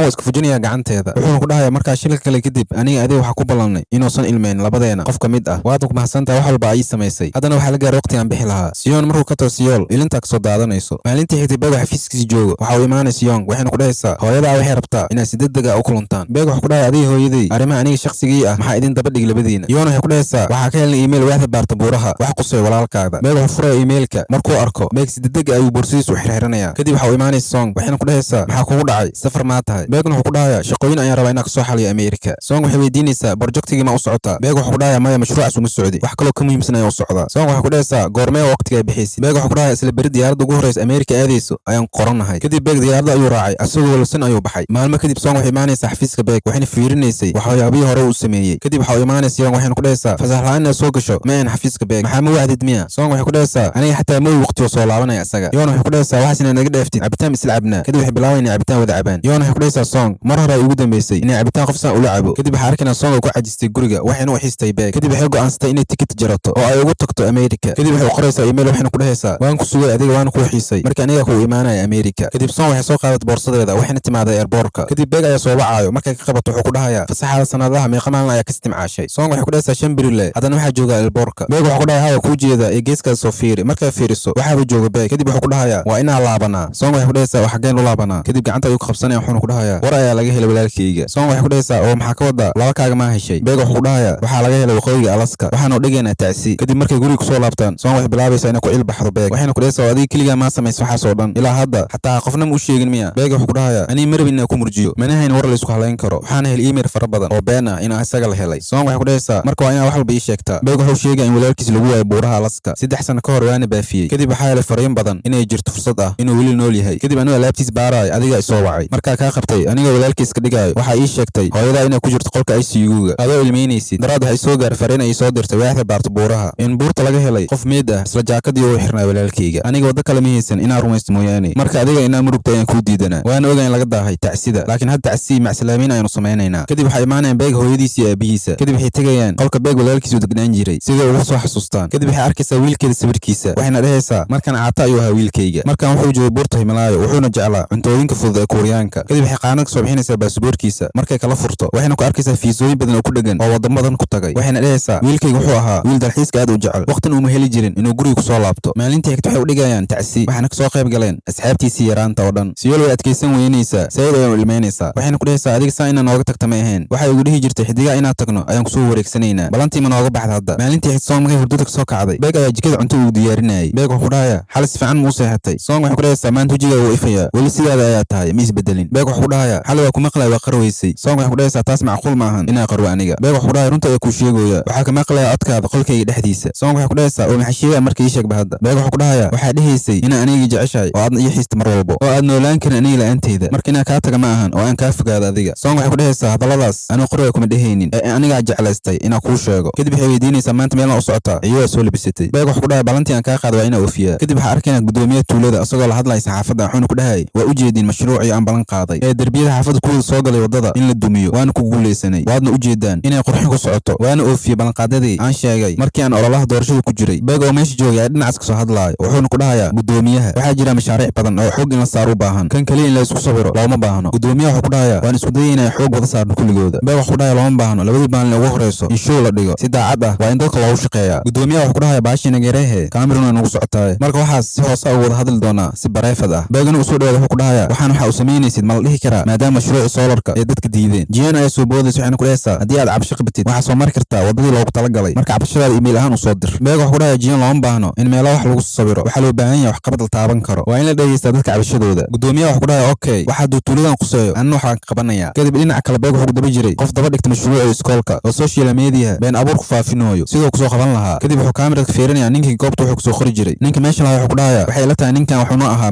macaamiilkeena laakiin weliba wejigiis ma arkin waqti dheer ayaa kasoo wareegatay inuu inta yimaado kadib markuu xaafadda yimaado Beeg wuxuu video call iskugu wacay odayaasha tuulada waxayna ku tashanayaan qofka beenta faafinooyo in shabaq loo dhigo kadibna lasoo qabto waxayna ku balamayaan in habeen dambo ay howlgali doonaan ayagoo wada jir ah kadib markii habeenkii la gaaro Beeg iyo Song odayaashu way kala qaybiyeen mid wuxuu ku dhuntay guriga korkiisa geed ku yaalo mid koo kale wuxuu galay caag qashinka laba kale waxay ku dhunteen haan meesha taalay mid kale wuxuu iska dhigay shaqaalaha nadaafadda waxaana lagu yidhi diyaar ma tahay asagana wuxuu ku dhahay haa diyaar ayaan ahay kadib dhagaa fiiladiisa ayuu si qaldan iskaaga bixiyey ay ku wada xiriirayeen kulligooda Beeg iyo Song ayaga meel kale ay ku jireen Song waxay ku dhahaysaa waxaan u malaynayaa inuu tuugas imaan doono caawa. kadib waxaa imaanaya ninkii la gaadayay. markay arkaan beeg ayaa lasoo sheegaya wuxuuna ku dhahayaa ninka waa yimid. ninka wuxuu maraya beeg iyo son meesha ku dhuuminayin gadaashooda kulligoodna way arkeen. kadib ninka markuu yimaada iskuulka wuxuu bilaabay inuu sawir ka qaado iskuulka wuxuuna u diray sawirka qof kale. kadib wuxuu wacayaa qofka wuxuuna ku dhahayaa waxay isku diyaarinayaan inay mashruuc marka la bilaabaan siday u qanciyaan dadka maalgelinooyo. waan kuu soo diray caddeemaha oo dhan. markuu geesaha fiir wuxuu arkayaa qof weel qashin ku dhuumanayo. kadib orda ayuu jabsanayaa. odayaasha meesha qarinayeen meeshay ku jireen ayay ku dhegayso. kadib beeg ayaa dababursanayo. odayaasha iyagoo dhacdhacayaan ayay meesha kasoo baxayaan. odaygii kale waxaan hor u ahaayo heestiisa ayuu iska dhegaysanayay. ninka waxaa daba dhiganaya beeg sidoo cabaar uu dababursanayay. beeg wadada ayuu bedelanaya. ninkii wuxuu isleeyahay kan waa kaa daba haray maanta waana badbaaday. beeg ayaa gadaal ugu imaanayo wuxuuna ka qabanayaa qoorta. beeg wuxuu ku dhahayaa waan ogaa inaa imaanaysid waana ku sugaya maanta oo kale. ninka wuxuu isku dayayaa inuu baxsado. beeg wuxuu ku dhahayaa ha isku day inaad baxsatid haddii kale idadooda ayaa kusoo xasuusinaya. wuxuu imaanaya jiyoon iyo asxaabtiisa dabaaldegooyaan. kadib wuxuu soo agfirsanaya jiyoon wuxuuna ka qaadanaya cabitaankuu haystay. markuu cabo wuxuu ku dhahayaa waxaa kasoo wareegtay waqti dheer inaa is aagno labadeena ee ma ii hilmaamtay. jiyoon wuxuu ku dhahayaa waryaanta maxaad samaynaysaa adiga. beeg asna wuxuu ku dhahayaa markaa kaa buriyay mashruucayga. kadib ma waxa uu malaynaysay in mashruuca soolarka qoraxda haddii ay ku guulaysatid inuu kaa dhigaayo madax ugu sareeyo tuuladan. waxaa hesha lacag badan oo maalgelin ah. adiga waxaa tahay tuug koowaad. tuuga labaadna waa kaas. jiyoon markuu arko kii kale la soo qabtay hal mar ayuu fadhiga ka kacaya wuxuuna bilaabaya inuu inkiro saaxiibkiisa. wuxuuna ku dhahayaa yaabaya ninkan ma u aqaaniwe. beeg wuxuu ku dhahayaa kan yaabay ah hal mar ayuu waabinaya. jiyoon asigoo cabsanaya wuxuu ku dhahayaa walaalo haranta igu dhufan shoobinka ayadaaba si xun iyo xanuunayso eebateeda haysataa. beeg wuxuu ku dhahayaa balaayaha ku harantiso in qaabtaada meel kale ayay ku qaadanaysaa. kadib wuxuu arkaya saacadiisa oo weli waa wada tamiya saacadan. kadib waxaa la geenayaa saldhigii booliiska waxaana uu bilaabaya in la waraysto. jiyoon saaxiibkiisa wuxuu dhahayaa waxaan dheeli jiray qamaarka marka deymo fara badan ayaa loogu yeeshtay. mashruuca soolarka qoraxda waxay ahayd wadada keliya aan deyma iskaga gudi lahaa haddaan meeshas lacag ka helo. kan ayaa ugu tashkiili waxaasoo dhan. jiyoon wuxuu ku dhahayaa dembaaraha tuugan waa ninkii dilrib song oo dhaawacay. saaxiibkiis intoo yaabo ayuu ku dhahayaa jiyoono adiga igu codsato waxaasoo dhan haddana anmaa fuustii soo riixe. saaxiibkiis wax walba ayuu sheegayaa in habeenkaas uu soo weeraray song oo burweyn kor ugu soo tuuray. jiyoon intuu istaaga wuxuu ku dhahayaa saaxiibkiisa aniga waablee ku dhahaye laakiin aniga kuuma dirsanin inaad dishid ama inaad dhaawacdid. saaxiibkiis wuxuu ku dhahayaa waxaas ma jirto waa igula jirtaa le adile waxaa ii dirtalay sameeyey aniga. jiyoon wuxuu ku dhahayaa tuugii qaa'inka ha inabin balaaha kugu dhacday. ayagoo isku dheggan waxay sheegayeen oo dhan beeg iyo soni gudoomiyaha tuulada meesha ay taagnaayeen wax walba ay maqlaayeen. markay kasoo dhammaadeen gudaha banaanka ayay soo baxayaan. gudoomiyaha wuxuu ku dhahayaa wixii halkan ka dhacay waan ka xumahay. beeg wuxuu ku dhahayaa dadka noocan oo kale ah waxaa u degna qorshe aad u fiican oo lagu qaban karo anigii song. song waxay ku dhahaysaa gudoomiyaha waxaa u baahannahay shaqaale aad u badan si aan u kormayno mashruucyada socdo. waxay dadka tuulada u noqon lahayd shaqo abuur si uu khasaaraha u yaraado. beeg wuxuu ku dhahayaa gudoomiyaha hadafkeygu wuxuu ahaa inay helaan dadka masaaxo ku filan si aan hal qof loogu xirin mashruuca. shirkadaha oo dhan sida u tartamaan waana aaminsanahay in kormeerayaasha la badiyo si loogu macaamilo dadka tuuladan. gudoomiyaha wuxuu ku dhahay labadiina waxaa maraysaan cirka waxaana tihiin dhalinyaro maskax badan. kadib wuxuu salaamayaa beeg wuxuuna ku dhahayaa gudoomiyaha caawinaadana caabisay waa ku mahadsan tahay. markuu baxo gudoomiyaha labadoodu way dabaaldegayaan. kadib waxay imaanayaan maqaayadda siday wada cunteeyaan. labadoodu waxay ku tushinayeen waxay samayn lahaayeen dalxiis ma aadnaa mise film ayaa soo daabanaa mise xeebta ayaa aadnaa. ayagoo isku haystaan waxaa laga soo bacayaa shaqada. labadoodu waxaa loo sheegayaa wax fasax allahi ma jiro mashruuca waa inaad dejinaa. markay damiyaan taleefanka song waxay ku dhahaysaa nolosheena khaaska ah iyo shaqadeenna isku faaqna ma aha. beeg wuxuu ku dhahayaa warkaas ma ii keentay maba ogeen. kadib markay shaqada kusoo laabtaan waxay iska dhigayaan inaysan waxba ka dhexayn labadooda. meesha shirka ay dagaalka bilaabayaan labadooda. warkooda markuu bato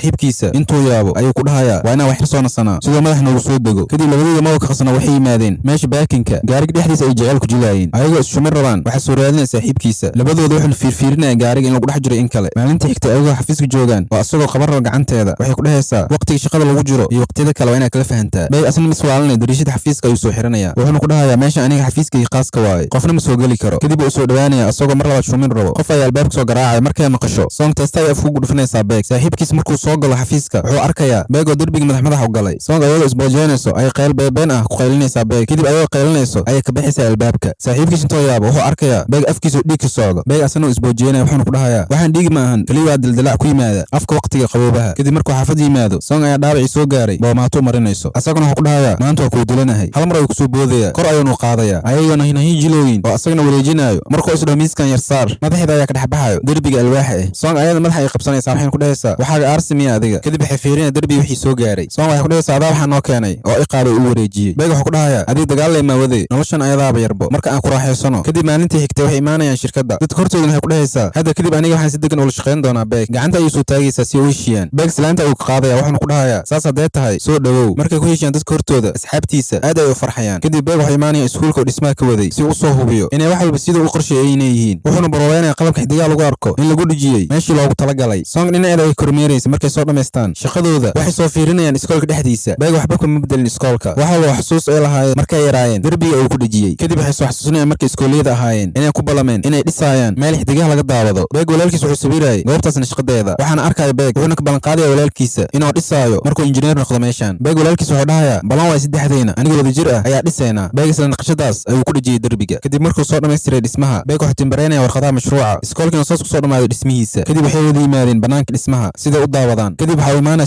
Siyong. Kadib waxay wada fuulayaan iskool korkiisa sida sawir wada galaan. Kadib sawirka ay fiirinayaan. Song waxay dhahaysaa weli sideena leenahay. Waxba ma isbedelin. Siyol waxay ku dhahaysaa hal wax kaliya isbedelay. Kaliya waxaa naga maqan Beeg walaalkiisa. Kadib waxay soo xasuusanayaan markii iskooliyada ahaayeen. Qof walba wuxuu jeclaan lahaa 10 sano kadib wuxuu noqon lahaa. Siyong wuxuu dhahay aniga waxaan jeclaan lahaa inaan noqdo ciyaaryahan dheela ciyaaraha barafka kadibna aan noqdo tababaraha xulka qaranka. Siyol waxay dhahaysaa aniga waxaan jeclahay inaan noqdo tababar Siyong xaaskiisa. Song waxay dhahaysaa inaan noqdo markaan jaamacadda dhameeyo dhaqtarad kadibna aan kamid noqdo guddiga caafimaadka ugu weyn ee caalamka. Beeg walaalkiisa mataanka ahayn asna wuxuu dhahayaa waxaan jeclahay inaan noqdo mustaqbalka nin ku safra adduunka oo dhan oona daraasay xidigaha. Beeg asna wuxuu dhahayaa aniga waxaan jeclahay inaan noqdo injineer dhismaha. Kadib waxay arkaan xidig dhacaayo qof walba wuxuu niyeysanaya. Kadib maalintii Song waxay ku casuumaysaa Beeg maqaayad aad u qurux badan. Beegna wuxuu arkayaa Song oo soo gashatay dhar aad u qurux badan. Markuu u yimaado waxay ku dhahaysaa fadhiiso marka hore. Markuu fadhiisto waxay soo bixinaysaa hadiyad waxaana ku jirtay saacad VIP oo kala kacsan. Waxayna ku dhahaysaa hadiyadan waxa kuu siiyey maadaama aad dhamaysay dhismaha iskuulka ee keen gacantaada. Kadib saacada ayuu xiraysaa. haddana waxay siinaysaa buug yar. Beeg intuu yaabo ayuu wuxuu ku dhahayaa kanna muxuu ahaa. Markuu kala furo buugga waxaa ku qornaa sanadii la soo dhaafay lacagihii uu soo dirayay eeygooda. Kadib wuxuu ku dhahayaa walaalay sabashada ma iga joojisid maxaa miga daashay waxaaga dhan qaado ee bax ma idhi rabtaa waa ka shkiye. Song waxay ku dhahaysaa wax walba ay soo dirtay waan keediyey. hadda waxaa lagaaga baahan yahay inaad ku laabato America si aad mashruucaaga aad u sii wadid. Beeg wuxuu ku dhahayaa waxaa inta iigu wacday kaliya inaad ii sheegtid inaad ku laabto America leemiya. Song waxay ku dhahaysaa waa ogahay inaad jeceshahay projectigaas. habeene badan waa u dhafartay waanu ka arkay adoo mashruucaas dartiisa habeenkii ugu dhafartid nashqadihiisa. markaa ka welwelin inaad guriga gado ama derbi banaanka aan dumiyo. marka adigoo faraxsan ku laabo America saacadan u qaad xusuus ahaan aad aniga u soo xasuusinaysid waana ku sugi doonaa. kadib boorsada waxay soo bixinaysaa hotel uu sii ijaartay buugiisa. waxayna ku dhahaysaa caada xaafad loo laabanayo ma jirto qaybta kore ee hotelka ayaan jawi degan ku qaadan doonaa labadeena. Beeg wuxuu sheegay ayuu weynayaa farxad darteeda afka ayuu qabsanayaa. wuxuuna isleeyahay caawa tan u soo duceeyey waxaan run miyaa mise anaa qarwooyo. Song waxay ku dhahaysaa cuntada aan ku dhammayno si dhaqso leh. Song cuntada ay bilaabaysaa inay buubsiiso. kadib qunfa ay bilaabaysaa waxay cunto ay mantagaysaa. kadib Beeg wuu soo waday wuxuuna ku dhahayaa adiga loos xasaasiyada ku qabtaaye maxaa iskaaga weydiinaysa waiterka inta aad dalbanin cuntada inuu ku jiro loos. Song ayadoo qarinaysa wejigeeda ayay qaybta gadaalay gaarayay ku jirtay ayadoo wejiga dhanka gaduutay. waxayna ku dhahaysaa 17 sano ka hor ayay ugu dambeysay xasaasiyadan ay u kacdo. ee walaalowga ila hotelkaas halaal cagigii baxda caaba kaliya ma ogid kistii yareed aan ka helay ayuutada ayaan hal habeen ku ijaaray. caaba kaliya aan seexday hotelkaas iyo celi haddaan rabo aan ku dhex dhintee. Beeg wuxuu ku dhahay adiga lacag kaama dhimata miya warkaas jooji. mar koowaad dhakhtarka ayaan ku geynayaa kadib xaafaddaa toos u aadaynaa. kadib wuxuu keenayaa guriga. Song jaakad weyn ay isku qarinaysay waxayna ku dhahaysaa Beeg walaalo qolkaada aad marweyna igu aragto falxumadaan. Beeg wuxuu ku dhahay walaalo isdeji qaabkan maxaa u dhaqmaysaa. Song waxay ku dhahaysaa oo saa u aalam u jeedid miya adiga aniga dhan xuubka ayaa iga dhacay wada maqaari laf ayaan noqday aniga dhan waxa u ekaadaa watukutubey marka inta iga har. kadib Song ayadoo jaranjarada kor rabto lugta ayaa u baxayso. Beeg wuxuu ku dhahay walaalo dhibkaa weyn isku keenin. kadib ayadoo la yaab meel loogu yimid ayuu hal mar saarsanaya asagoo saarsan ayuu sariirteeda keenaya. Song ayadan waxay ka maraysaa hal mar dhul ku dhigo. markii dhulka la dhigo bustaan sariirta ay hoosta galaysaa. kadib waxay ku dhahaysaa iska hilmaam falxumada caawi ku aragtay. Beeg wuxuu ku dhahayaa been kuuma sheegay adiga qaab walba aad tahay waad ku qurux badan tahay. Song xishood dartiisa wejigeeda ayay qarsanaysaa. kadib agteeda ayuu fadhiisanaya wuxuuna ku dhahayaa ma awoodaa inaad sugtid intaa kusoo dhammaynaya mashruuciga America aniga ma waqtiga soo dhammaanayo. Song waxay ku dhahaysaa aniga waxaan ku sugi jiray sanadkii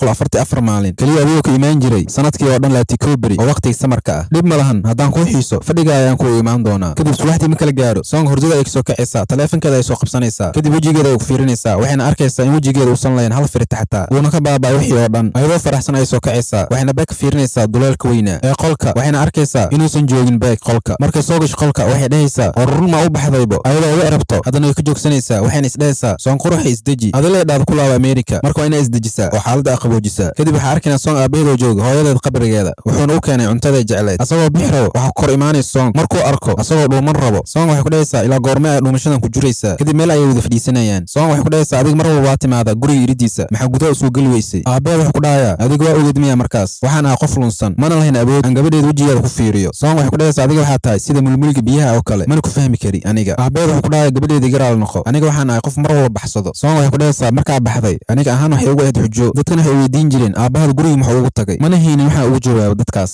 qofkii weydiiy su-aashiis waan dhibsan jiray adigana waxaa u baahan tahay waqti si aad su-aalahaas iiga jawaabtid waana ku sugi doonaa waqtigeeda. Song aabaheed wuxuu ku dhahayaa waa mahadsantahay gabadhayda. kadib Song way istaagaysaa waxayna ku dhahaysaa mar kale ha samaynin han u baxbaxsanin sida mulmuliga biyaha oo kale. aabaheed wuxuu ku dhahayaa haye haye asagoo madax luxluxaayo. kadib Song maqaayada iska imaanaysaa ayadoo wax iska cunayso. ninka maqaayada wax iska fiirsanayay abukaatasiyo oo la waraysanaayo. kadib irid waxa kasoo gala siyo oo socdo. Song markay aragto waxay ku dhahaysaa abukaataa labadan bir la hadalhaayo oo caanka noqday soo dhawow. markuu soo fadhiisto haddana waxay ku dhahaysaa ma aan exkeyga inaasaana ugu farxo aragtidiisa. sidoo waxay ku dhahay haddaan hataa jaceylkaada waxaa laga yaabaa inay jirto rajo ay ugu baahan tahay arrinku haysod si aan kaaga xaliyo. wax yar kadib waxay iridka soo wadagalayaan Beeg iyo Yonas soo socdaan labadooda isfiirisay kala shakis ayaa ka dhacayo. Beeg iyo soon labada gees ay kala fariisteen. Song inta iscelinaysa waxay ku dhahaysaa animaas qaldan wax u fahmay labadiin saaxiib caadi ma tihiin mise wax kaloo ka weynaya jiro. arrimahaas oo kale waxay noqon kartaa asbaab lagu kala tegi karo ayay keeni kartaa mararka qaar. Beeg dhinaciisa ay kusoo hadlaya waxaanu ku dhahayaa injineeradu waxay ku shaqeeyaan xisaab iyo maskax la isku daray. haddii maskaxdiisa qaldan wax u fasirato oo xisaab qaldan isku dhufsadaan qaladkaas ayaga maalimis ma lahan. Song waxay ku dhahaysaa sanbacaan maskaxdii xisaab lagu qufulan xataa ma yaqaano sida dadka loo soo jiito. beeg intuu yaabay hal mar istaagaya waxaanu ku dhahayaa horta aniga ma ila hadlowsaa mis jinyaal ugu ramowsa adiga maxay tahay sababtaas si toos ay ugu hadal laadahay luuqluuq maxay ugu soo maray si toos ay ugu hadal. Song waxay ku dhahaysaa aniga waxaan la yaabanahay adiga saan waxa laga baahnaa in Ameerika ay joogtid inta maxay ka qabanaysaa. beeg waxay ku dhahayaa waxa lagu jira casriga online-ka lagu shaqeynay adiga guriga ay joogtid abeesada iska qaadanaysa calaa kulli hal warkaas inaad ugu joojisid sidoo ku awooday inaad ugu kulantid ex-kaaga inta baxay lama sugaysay isla saacan oo la joogo 4 saac 4 daqiiqo habeenimo maxaas isku sheegaysiin saacan oo saqdhexe hadan hoosta iska ugu jirtiin maxaa ninkan qanjaha weyn fargelin sheem ugu sameynay sidoo wax ku dhahay sikidis ay isku aragnay adiga hadda ka hor ayaa ugu tiraahday inaa ahana saaxiibo. soo inta injineerku soo dagaan waxay fuulaysaa kursiga waxayna ku dhahaysaa baqbaqda inaad iga joojisid gabadha hore ku gagaadi jirtay maxaa inta ka qabanaysaan labadiina adiga American aad joogtid saacan waa igaadirta miya shiiqo yoona waxay ku dhahaysaa waxay la tahay inaad si qaldan wax u fahantay kaliya waxay rabeen la dabaaldego beeg maadaama ku soo laabtay mashruuciisa America sidaas sheegtay aniga beeg aan gaadi jiray laakiin wax xiriir ah weligay nama dhaxmarin mana ahan beeg ex-kayga laakiin kan adiga ku ag fadhiyo ex-kaada waa. soo waxay ku dhahaysaa yoon adiga beeg ma afyaan u tahay waxa uu qasbaysaa inaad ticket American ku jaro isla caawa. yoona waxay ku dhahaysaa walaal isdaji aniga safarkayga waa isla beri meeshaan waa ka socda xalaq qabooji. beeg asna inuu kursiga fuul wuxuu ku dhahayaa waxba isboojeenin adiga ex-kaada la joogtay laakiin yoon waxana shirko iyo saaxiibiska caadi ah kadib si ay soo dhaxgalay waxaan ku dhahayaa welina barkii wax istaa soo ma ahan aniga waa taqaanaa inaa abukaata khatar ah waxaan ku fiicana labadaas qabo sida loo kala furo iyo labada qof oo isku dhagan sida loo kala saaro. soo waxay ku dhahaysaa howlaasna ku fiicantahay waa ogahay sidaas darteeda ayuu qalbigaygu degan yahay maadaama ay la joogtid kadib ay wada ciyaaraan sida cabaar wada dheelayaan beeg ayaa guuleysanayo wuxuuna bilaabay inuu dabaaldego kadib wuxuu dhahayaa maadaama aan guuleystay waa inaa wax walbo dib u habeen ku sameeyaa xiriirka afarteena kadib wuxuu ku dhahayaa safar wanaagsan ayaan ku rajeynayaa waa in islaamayaan kadib wuxuu Song iyo ku dhahayaa labadiin ismac salaameeya. Song gacanta ayuu soo taagaysaa ayagoo islaamiro beeg ayaa soo boodayo wuxuu ku dhahayaa gacan isgelis ma jirtee labada gacan isku dhufsada wuxuuna ku dhahayaa gacan salaanta isgelinayo kaliya waxa ogolahay markay tacsi jirto ama markuu aroos jiro sidoo wuxuu ku dhahayaa heshiisada arooska la galayo waa shaqadeeda markay isguursanaysaan halay waco waana ku fiicana labada qof la iskugu daro kadib labada gacan ay isku dhufsanayaan. beeg wax ku dhahayaa hadday wax dhan dhamaadeen xaafadana geehe markay qolkooda soo galaan ayagoo xalkoodii bariga dhexe xataa anigoo film khulaasayna oo la yaaban waxa meesha ka dhaceeyo oo isla meeshan qof ma jooga miya oo kala qabta labadan wuxuu film jilow ma ahane sidii u socday waxay ka dhaxbaxayaan darbigii yaraa ee halay taabta ahaa oo qofku ku ersheegto raadinayay kadib dhulka ay ku wada dhacayaan labadooda kadib labadooda waxay qiimeynayaan guriga wax soo gaaray. beeg wax ku dhahayaa meeshan san weyn anaga ma jibinay. Song waxay ku dhahaysaa hadda anima ina rabtaa maxaa ma hilmaamto waxa samaysay. beeg wax ku dhahayaa sidaan u soo laabtay si fiican ay u hurudaa markay isbedelaan dadka oo wax walba waqti dheer ka soo wareegtaan wax walba isbedelaan guriga waa in wax laga bedela waayo darbiga oo dhan waa inaad duminaa asaga dhan oo aan ka dhigana hal qol maalmo kadib waxaa arkeena beeg oo guriga banaankiisa ku sugayay Song markay timaado wuxuu ku dhahayaa wax walba waan diyaariyey gacanta iska soo qabsanayaan intaysan qolka gudihiisa soo gelin beeg indhaha uu ka hayay Song markuu indhaha u daayo waxay arkaysaa guriga oo jawiga loo bedelay darbigii yaraa meesha ku yaalay waa la dumiyey labada qolna waa la isku furay kadib waxay arkaysaa qolka hal sariir oo kaliya yaalo waxayna ku dhahaysaa saa maxaa waaye hal sariir leeya ama inala duntahay haddana beeg wuxuu ku dhahayaa meeshan hal qol leewaay sidee macquul u noqonay in laba sariir la dhigo xataa ma tuurin alwaahii aa inta ka dumiyey sariirta madaxeeda ayaan ka dhigay isla markiis beeg ayaa sii seexday sariirta kaale ayuu ku dhahayaa ismartiyeenin kadib markii habeenkii la gaaro Song laba indham is saarin waxayna fiirinaysa beeg inuu seexday ama inuu soo jeedo beeg asigna ogaa inay Song soo jeedo wuuna isdhakinayay markay ka quusato oo sii jeesato ayuu soo jeedinayaa kadib waxay dhici lahay way dhicin habeenkaas